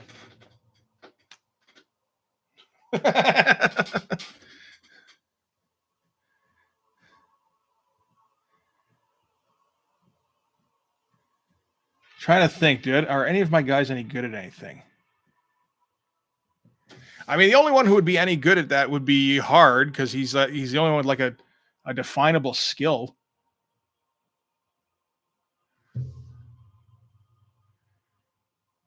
He's got the super strength stuff, so it's like, okay, well, you know, let's do some test of strength shit. And who's he going to go up against? Fucking Atlas? I don't feel like that would go in Atlas's favor. So there you go. Blood Force wins.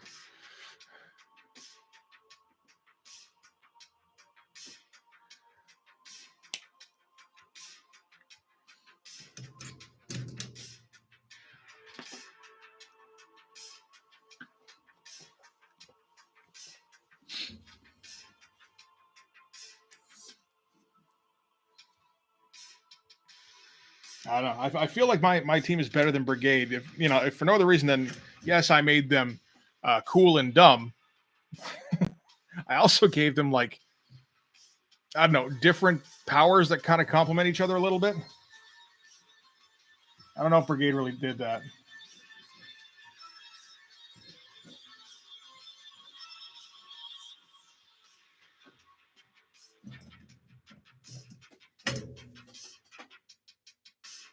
Hey, Brian, how you doing, buddy?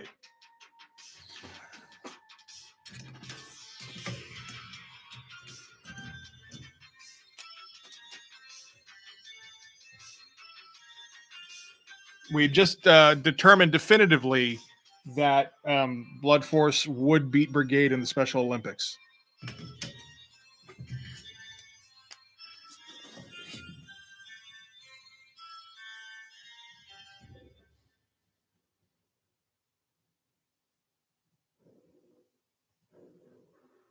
I'm pretty sure Hard's story actually is that he is an Olympic weightlifter. I don't think he medaled. you know, so yeah, I went.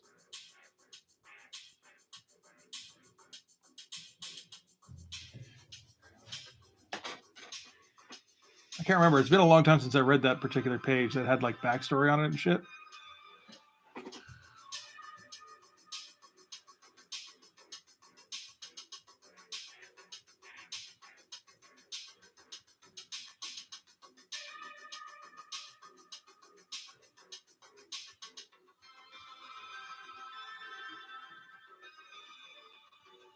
Yeah, I'm starting to remember why I hate using O1s.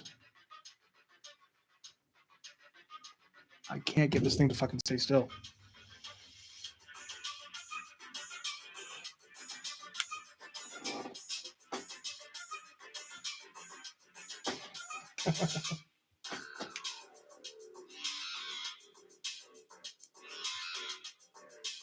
Schedule for Like live streaming, or I guess, right? I It's kind of on a schedule at the moment. It's every Sunday is like Sunday mornings has been a thing for a while.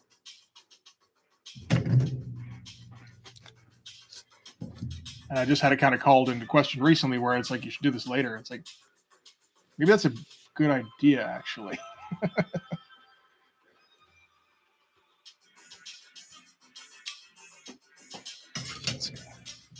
I don't know how many people want to watch live streaming at 11 in the morning as opposed to like 3 in the afternoon or something.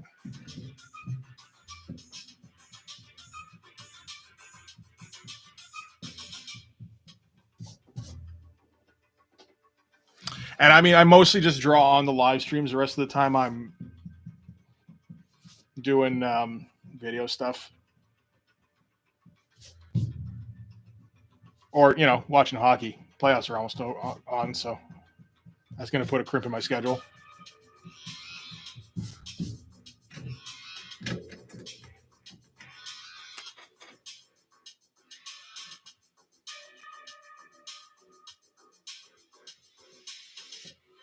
So yeah, it's pretty much just whenever I'm on a live stream, and yeah, that is pretty much scheduled.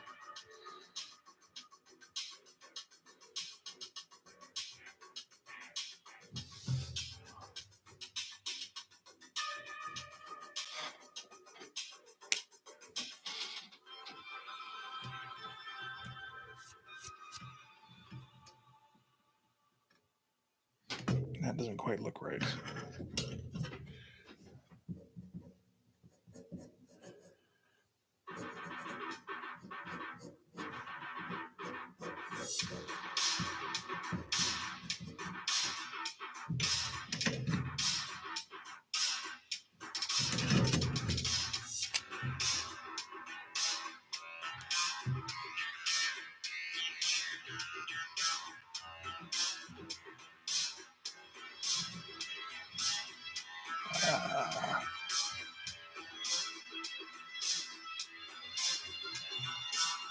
That's not terrible. That's okay.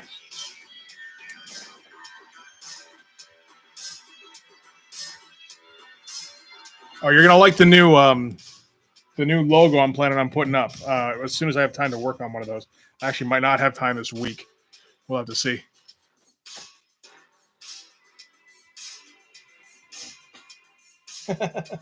I bought Image Comics.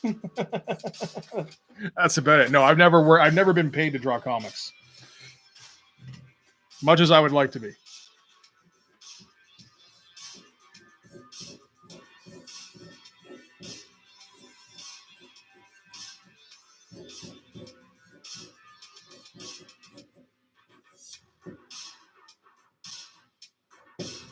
That might work.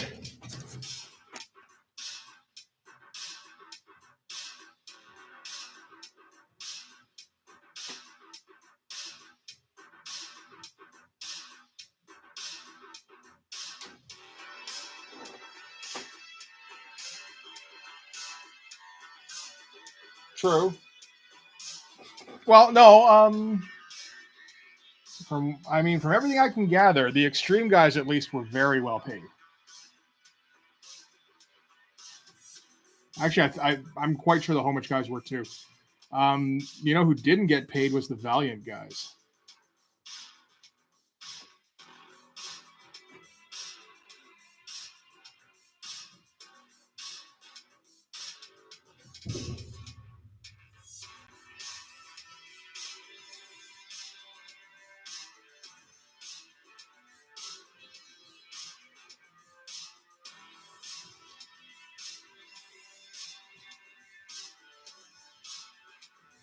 Because they had that Knob Row shit going on where you volunteered to take part in making an actual comic. Wouldn't that be fun? No. This is not the place to get clout.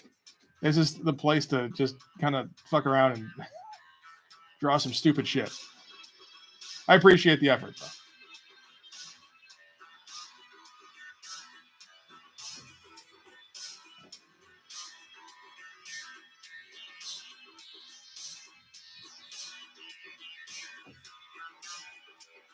Besides, I don't want to tell people I work for Image. Like, for one thing, I'm not old enough to have worked there when it was any good. You know, the earliest I think I could have worked for Image would have been like 1996, and it's like, man, you don't want to be a part of that shit.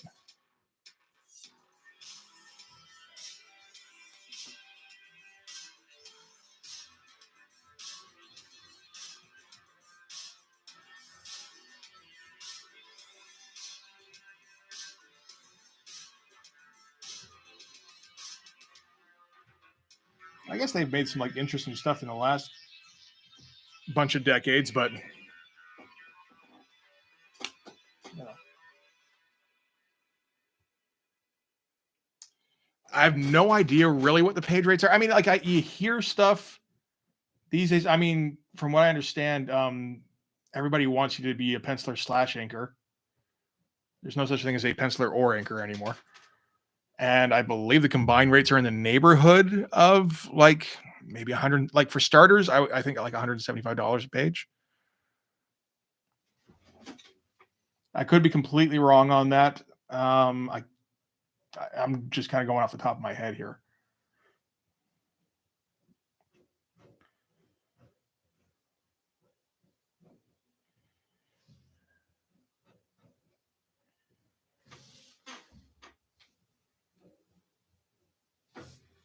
I think like established people get in the neighborhood of like 200, 225 per page.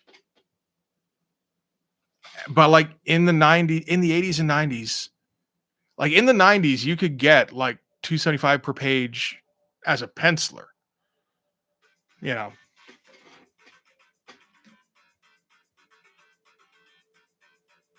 Oh, in the best years? Yeah, but I mean that's like if you're established and like if theoretically comics are doing well, which they're very much not these days.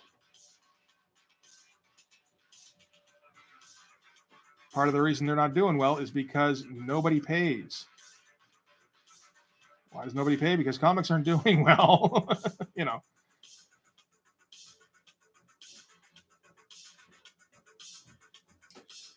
Well, like, you know, there's still great comic artists out there who could make some awesome looking shit. You know, like J. Scott Campbell, Greg Capullo could still go. I mean, Brett Booth is going as far as I understand. Art Adams would probably go if you paid him. Same with like Walt Simonson, but nobody's paying these guys. Not for anything more than a cover, anyway.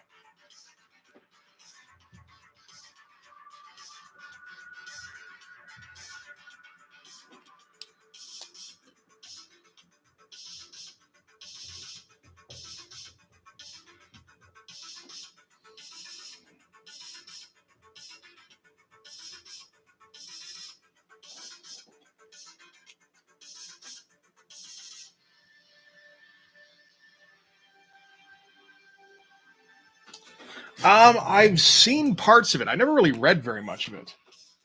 The free John Byrne thing. That's X-Men.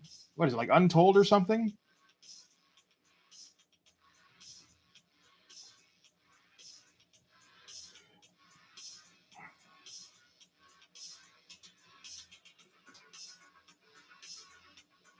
And I love the fact that he does that. And I think it's pretty funny that he refuses to give it to Marvel. In case you're not familiar, I think I've talked about this on the channel. Maybe I haven't. John Byrne will occasionally just draw X-Men pages. He has like a continuity set up for like right after, or right from the end of the Dark Phoenix saga. Only, you know, when if Jean survived, because that's how originally it was supposed to go, but Shooter said no to that.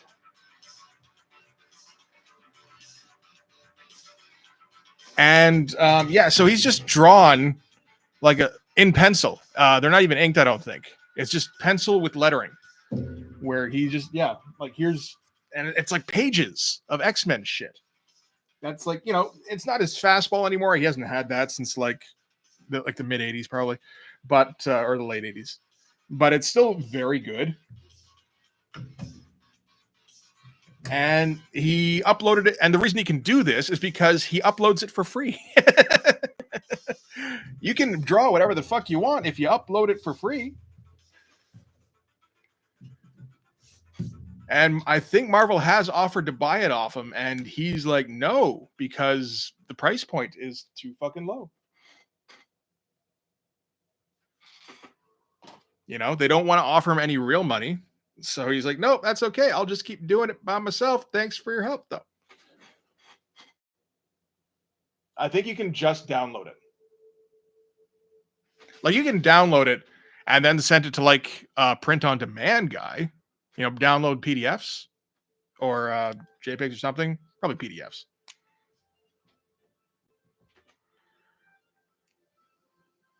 And I mean, that's just a full on finished John Byrne X-Men comic there for you. You know, you got to pay a little bit, but well, a fair bit, but it's probably kind of worth it, really, if you're a John Byrne fan.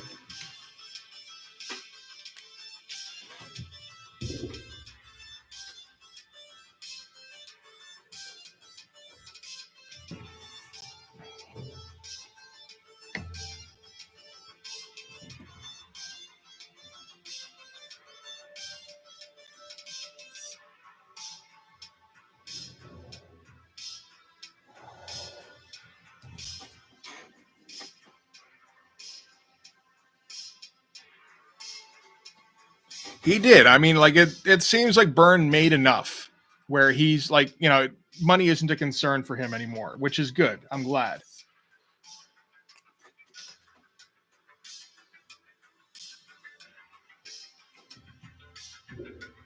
Like, he made Marvel enough fucking money, so that's, he better have made some. Well, I guess assuming that he gets royalties on like the Dark Phoenix saga and everything. Yeah, that guy should be set for life because that stuff is reprinted in perpetuity, right?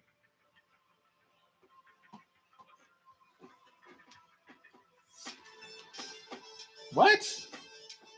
Pencils only hardcovers? I never even heard of that shit.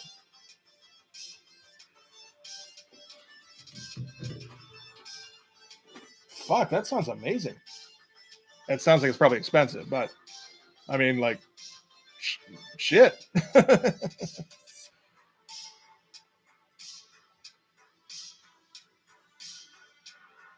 Let's see. What is one? Oh man, yeah, that's fucking just straight up pencils. How much does one of them cost? That's not expensive. That's like $50 Canadian for a hardcover. Fuck off. That is not bad at all.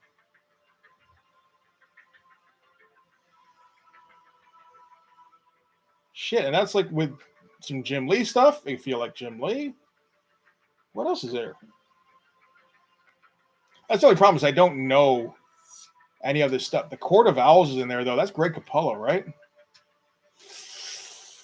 Damn.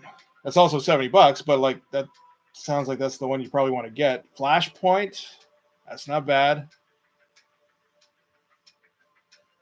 That's some decent looking shit in there. That fucking Greg Capullo thing, that'd be probably worth checking out at some point.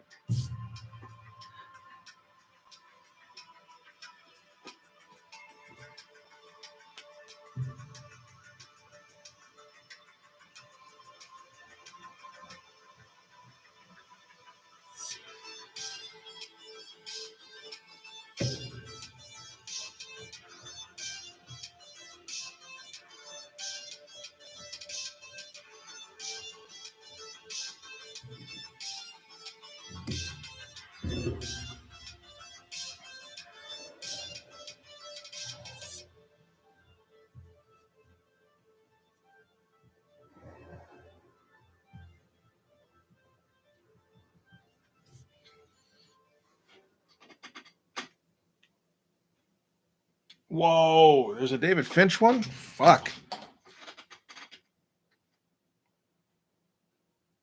You can keep the Andy Kubert one.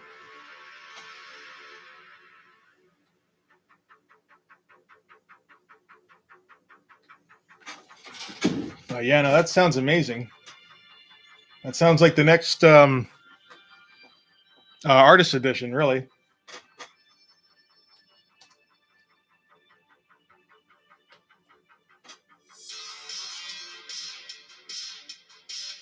Yeah, there's the Hush stuff. A lot of Jim Lee in there if you like that. Yeah, there's his Dark Knight stuff, the David Finch stuff. Tony Daniel. All right. Fill him in as. That's all right. Ivan Rice. Yeah, there's some good shit in there.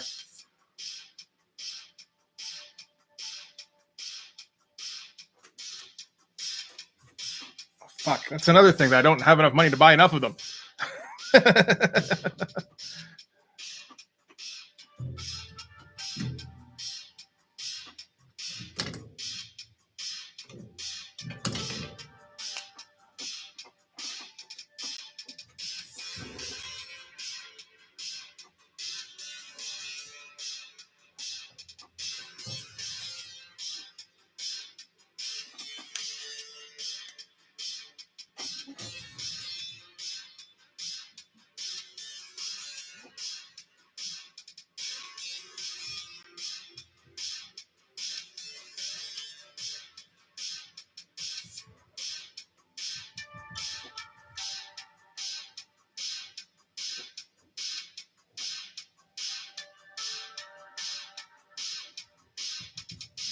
I find it surprising. This is the first time I'm hearing about them.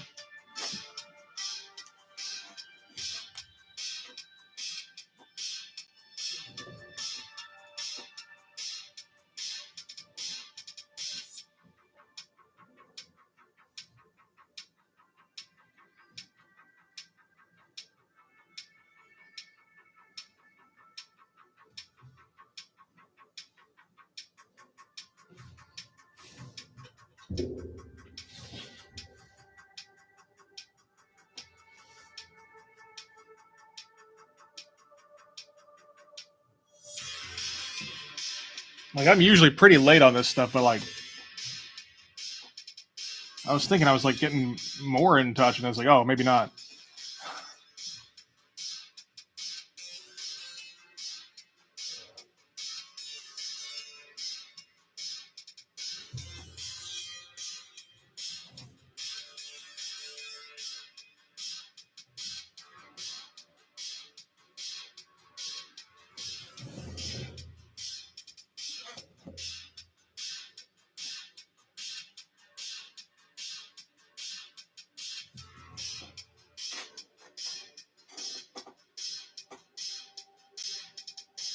That would be all right too.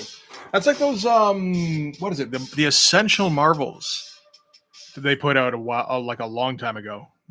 Well, back in the '90s, if I recall, where there was a lot of black and white reprints, and I didn't appreciate them at the time.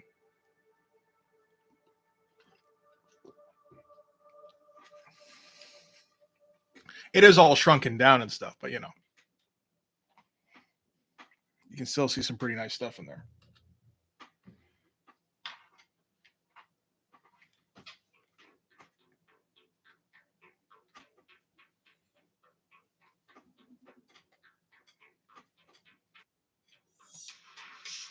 I remember the Cartoonist Kayfabe guys. They did like the Tomb of Dracula Essential, which was like, you know, like it's the clearest you're ever going to see of that stuff.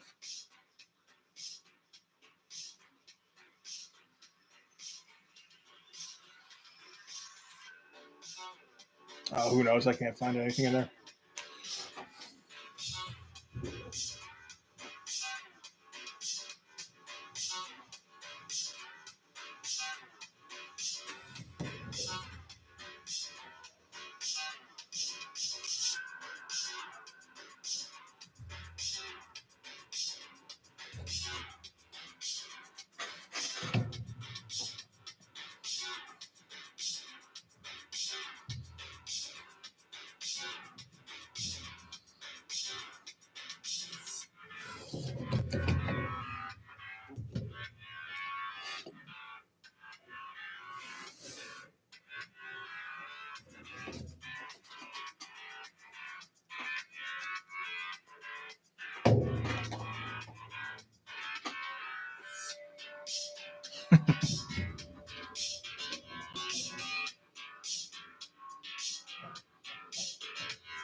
Oh, jeez. Hang on a second.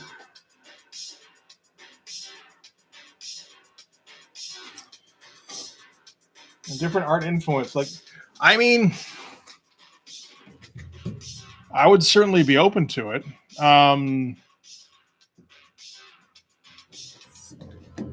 And I've tried different kind of stuff before. I've tried like more horror based stuff. I've tried more sci-fi based stuff. But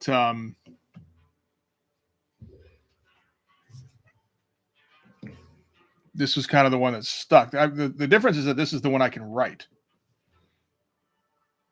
You know, I can't write like straight horror or straight sci-fi, or even I don't even know if I can do like funny horror or sci-fi. I'm just gonna have to put you guys on. You know, I'm gonna because it's on my phone. I gotta put you guys on mute for a second here. I keep getting a phone call. I should check out. Be right back.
All right. Sorry about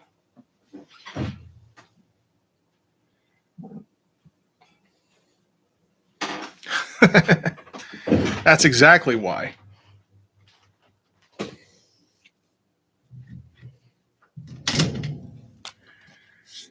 No, this is no, I've tried writing shit and I'm no good at it.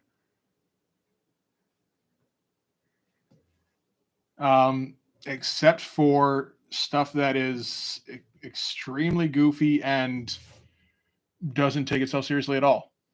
Like makes fun of itself. That I can usually do.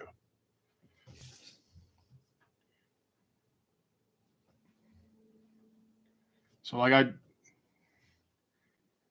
think one of the first things I tried writing was like a Night of the Living Dead kind of thing, and that didn't go too well, because it wouldn't.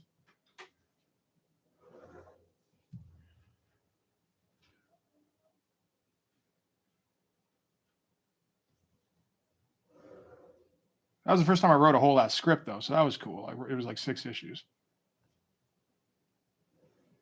and then it was like right around when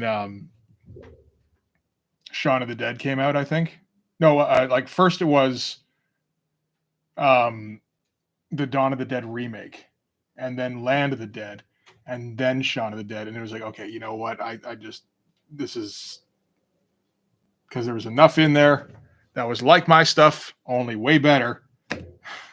you know, it's like, okay, this is just not going to happen.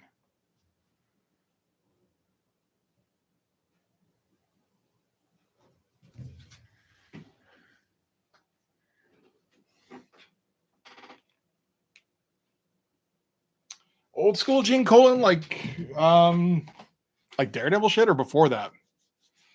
I mean, like I'm familiar with this, a little bit familiar with this stuff on Dracula. It's fucking crazy.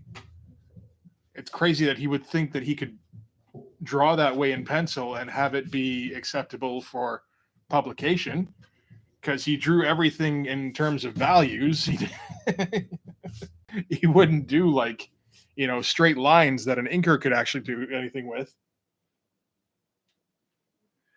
Yes, that was going to be just like a panel, like a black panel, or in the middle panel.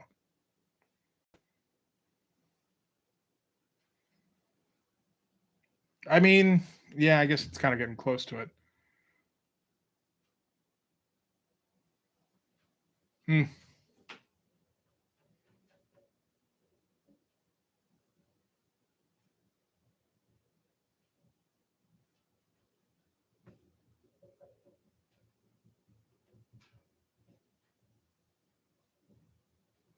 I mean, tangents are an important part of comics too, Yeah, that is.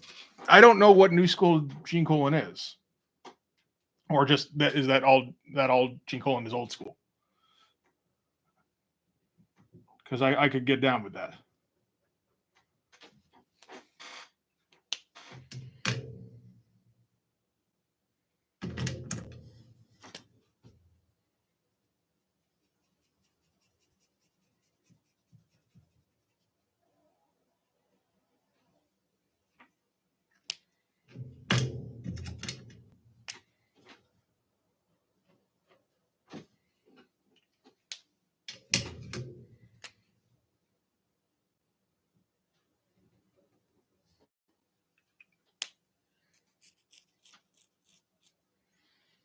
Doesn't quite look right.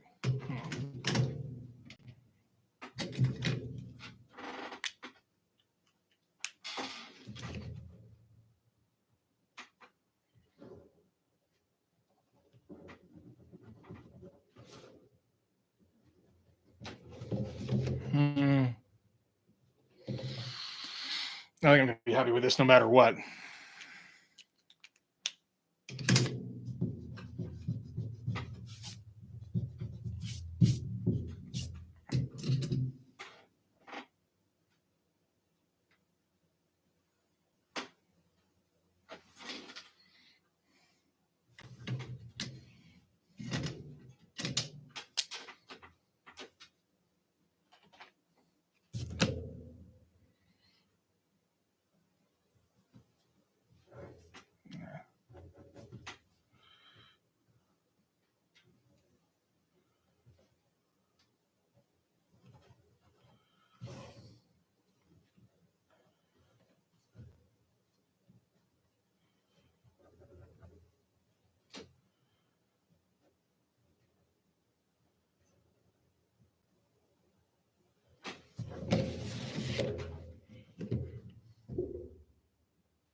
I know there's like the equivalent of like an artifact edition of The Killing Joke. I'm sure that would be worth checking out. Some Brian Boland stuff would be crazy to see. Dude says he doesn't use models for the most part. It's like, I don't believe you in the slightest, but that's okay.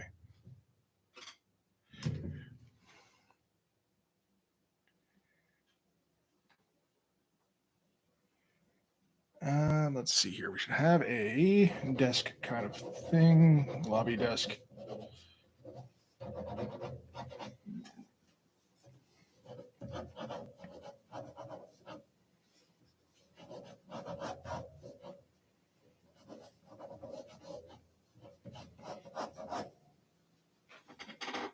Hmm.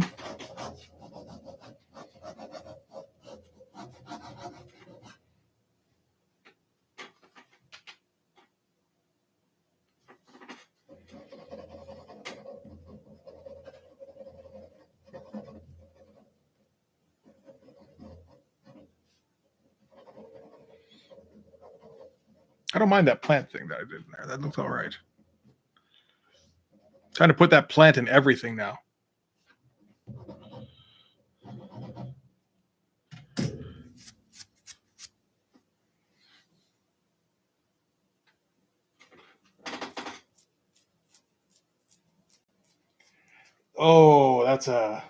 That's a tough question. The only time that you poke your head up there, right, Raven? John Romita Jr. No, but I found a decent texture for a plant that I in here. It's like, yeah, it looks relatively okay. It looks a little bit like it's growing out of Rancor's back, so maybe we should thicken up that line in the back there, but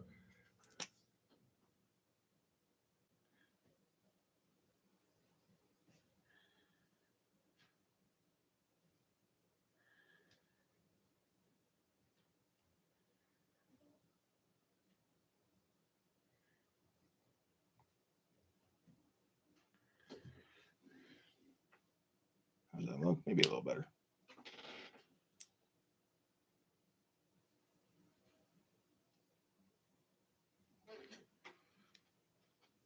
He what? I can't have read that right. He draws with the mouse.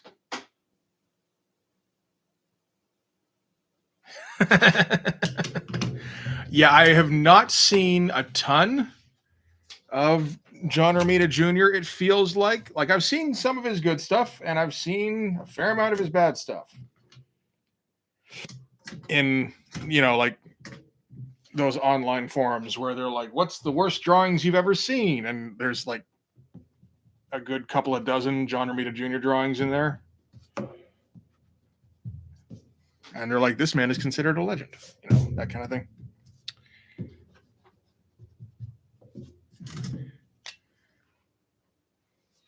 I will say, he seems like a guy who was trained very early to just go. And he kind of, he arrived at his style pretty early. And I think when he's not feeling it, he just goes anyway. And it's just like, nope, this is what I'm being paid to do.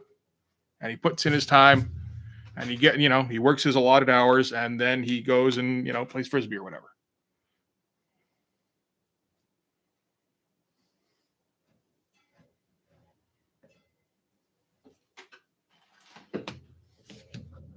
He seems like a 9-to-5 kind of guy.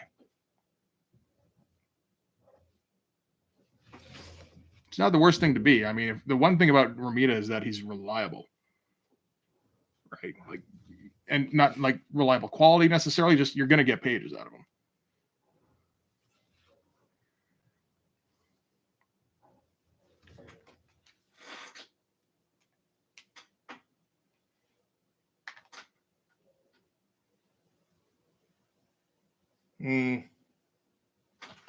I do use blue pencil, and then I can't see very much of it when I actually have to do something. So it's like the bare bones of what I do.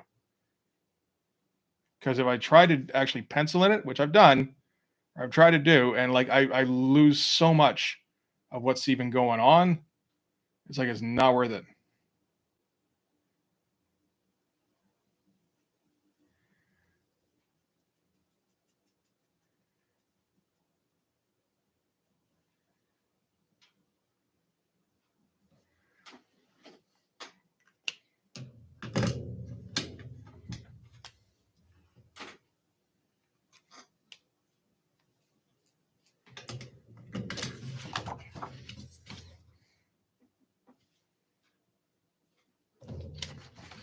But yeah, I was kind of expecting the best of the John Romita stuff I've seen was on Man Without Fear.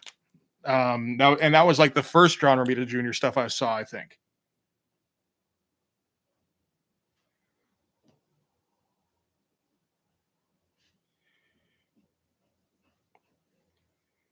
So that was like that set him up in my mind in one way, and then I saw stuff of his later on Uncanny, I think it was, and it's like this is still pretty good. That was at like post 300. Mechanical Blue Lead, okay. Yeah, no, Man Without Fear looked fantastic. I think I got to think that's pretty close to the best he's ever drawn.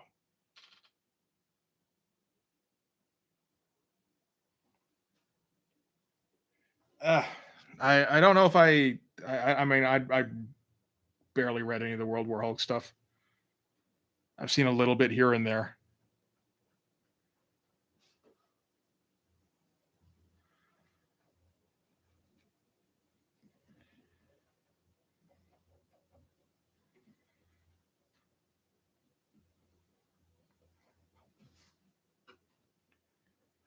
I mean, at that point, were there any good Hulk artists? I have no idea, honestly.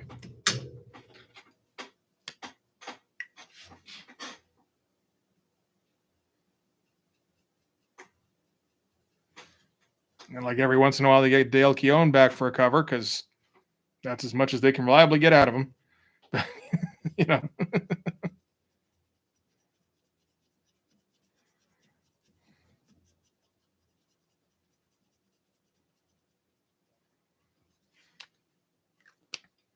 that's probably good for another like $3,000 or whatever.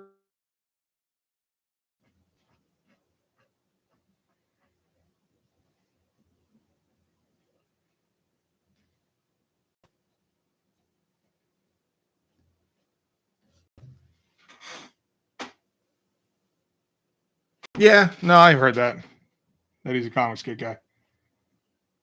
I don't particularly care if somebody's a comics kid guy or not. He can still draw really well, and as far as I can tell, he's still like never gonna come anywhere near a regular schedule.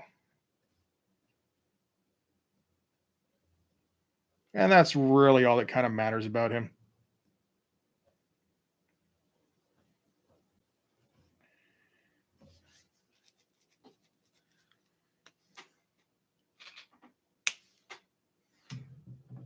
Yeah, no, his stuff looks great. I mean, he whenever he does those insanely detailed uh, Hulk destruction drawings, where there's like fucking soccer balls and shit in the debris, it's great looking stuff. It's like, man, that'd be great if there was a comic of this. So, yeah, I would. Oh well.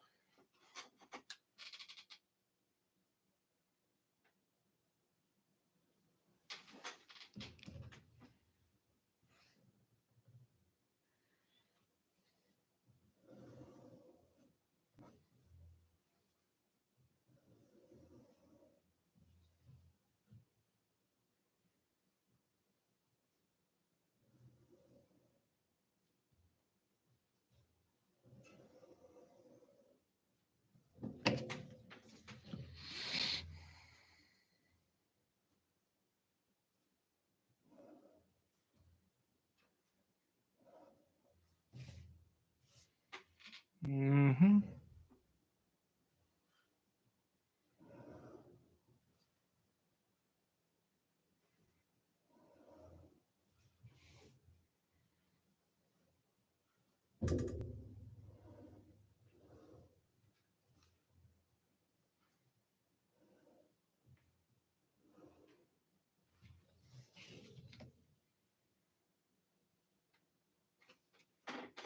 No, no.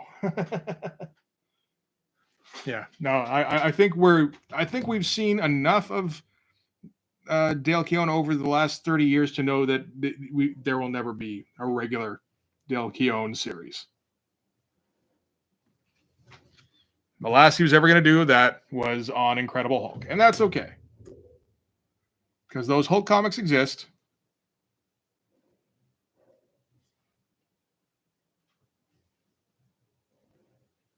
He's got his pit stuff out there,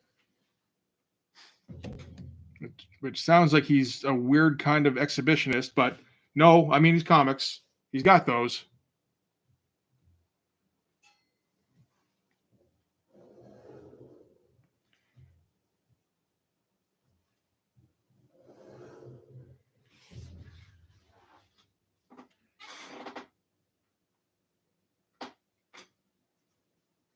Filling a panel with unimportant objects of pain. Yeah. Well, no, it's definitely a pain. If I can do a decent job, then I'm like, yay. But I almost never do a job that's as good as I'd like to do. I just try and make it look, reasonably okay. Where like no one's gonna get mad at the at the level of detail going on.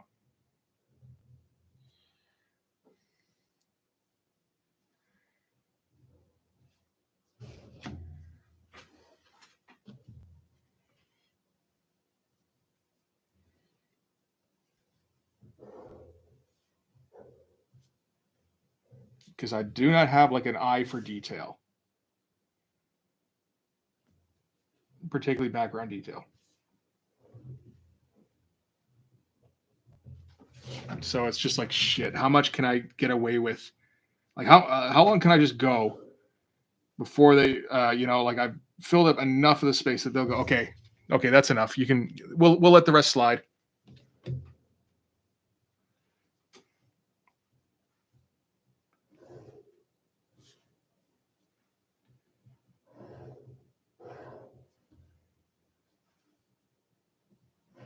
Because I always have the intention of going, okay, now we're gonna get really diligent with the background stuff.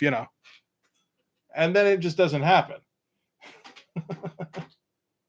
I did not read any Air Cell comics. No. Yeah, no, I appreciate that, Brain. I hate every single background line I have to make, but I feel like if you don't make them, then you're copping out. So you got to make those lines. But no, I never did read Aircel stuff. I got in at like 91 when the smaller superhero company like publishers were kind of falling by the wayside. I feel like stuff like Aircel is more like 88. I know that's where Keon got his start on like Dragon Warrior, something like that. I don't remember exactly.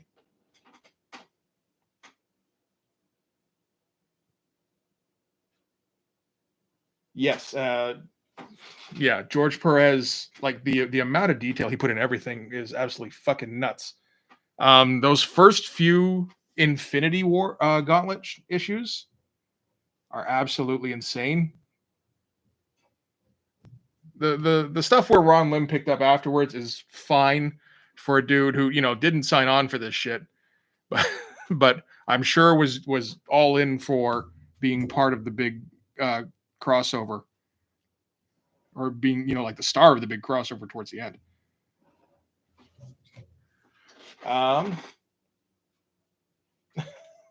Dragon Lord, yeah, that's maybe sounds about right. And I say a plenty. I'm just very self-conscious about it, as a lot of Canadians are.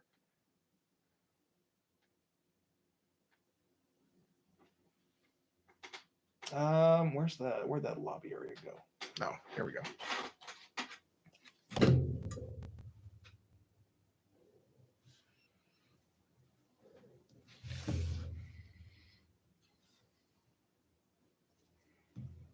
And I probably go out of my way to not say it sometimes.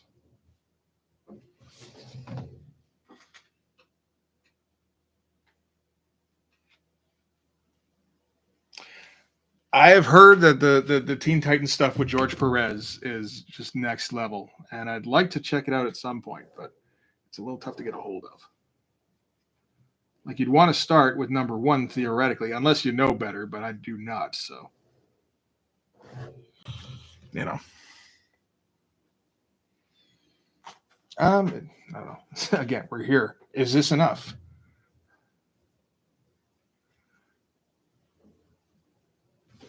It's funny. I've noticed one thing about Toronto people is we tend to have something a little bit close to a New York accent sometimes, and just like the where you kind of bear down on the consonants, that kind of thing. And I wonder if that part of that is trying to get around, the Northern Ontario stereotype that is what most people think of with Canadians. Like, I catch myself doing that shit all the time.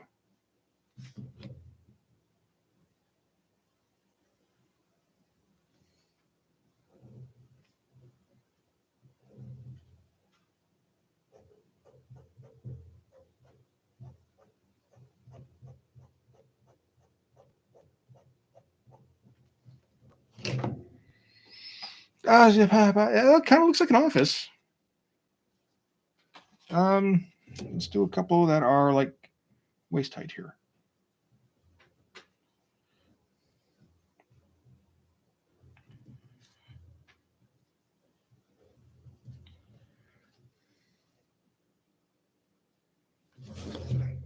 Yeah, I don't think that looks too bad, actually.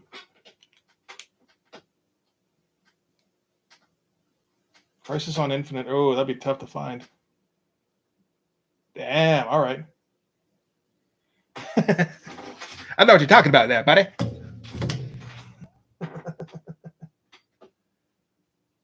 I personally, I would like to do. Yeah, no, I'm close to Vancouver now. I grew up in Toronto, but personally, I would like to do the Infinity Gauntlet because that was the first big event that I ever read, and I think the first one of that I checked out was number 2 because I never saw number 1 hit the shelves. I was buying off the newsstand at that point. But I got a new copy of number 2.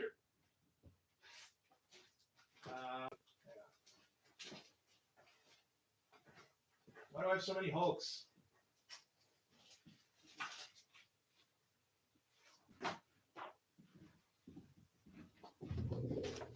And yeah, I kind of remember picking this up at the time.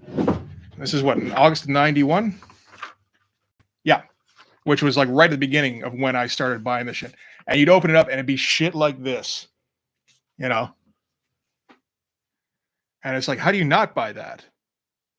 I think I had to save up for this particular, what would this have been? $3 Canadian. That's a bit more than usual. I think the average thing was like $1.25. But like, these pages are fucking insane.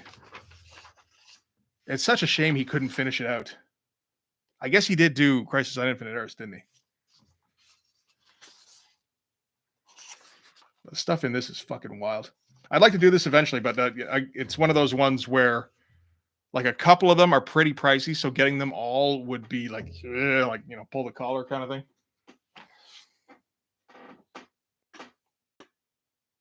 Oh, I missed. Thanks for stopping by. Okay, I'm actually. You can fuck off with your Canadian stereotypes there.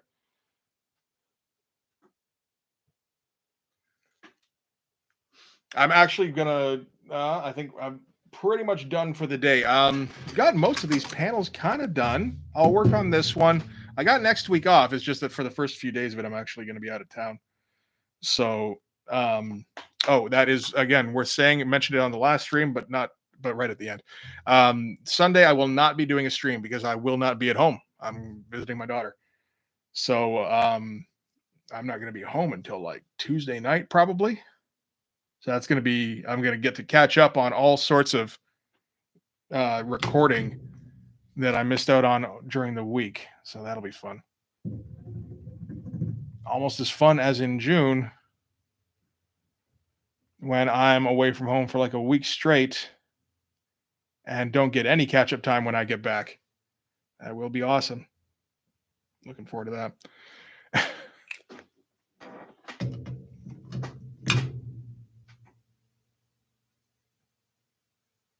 Oh yeah, no, I will definitely. It's a long trip from here to Victoria, but you know, from what I understand, the stuff with George Perez was that I think he was still tied into the Wonder Woman book that he was drawing, and it was turning into a shit show. And like the stress of doing both was like giving him an anxiety attack, that kind of thing. And he had to shut down at least one of them. And I think it was Infinity. It might have been both.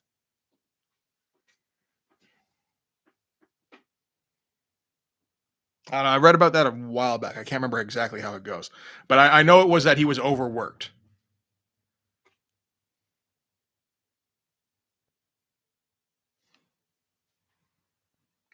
Hawkstab wants another cheek. That's a shame.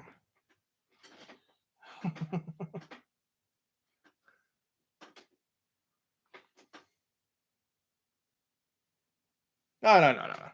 Just wearing the big pants. You know, they're like full on like wrestler pants. And I'm trying to find a way to not, you know, just precisely delineate his ass cheeks.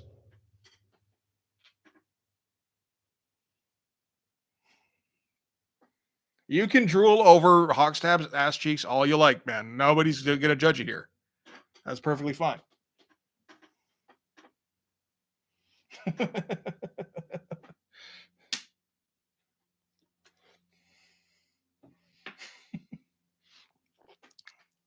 Ass cheeks is not the next one. All right. Shit.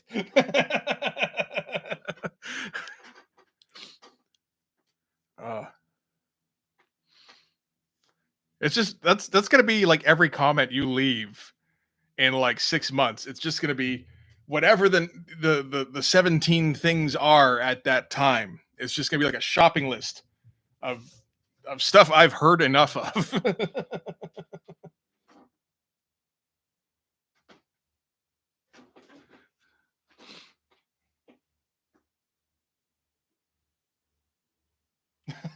Onion booty. All right. I'm like, where's he going with that? Okay. All right. So I'm gonna wrap it up and actually get some food because it's like fucking 10 o'clock. So thanks for sticking around, guys. Appreciate it. I think we know exactly who's left here too. All right. So yeah, I should have enough videos in the tank for the end of this week and for all of next week. So yeah, I don't think there'll be any overlap except for on that Sunday. So that should be it. Yeah, everybody have a good night. I'll see you guys whenever we do this again, probably a week from now. All right, have a good one.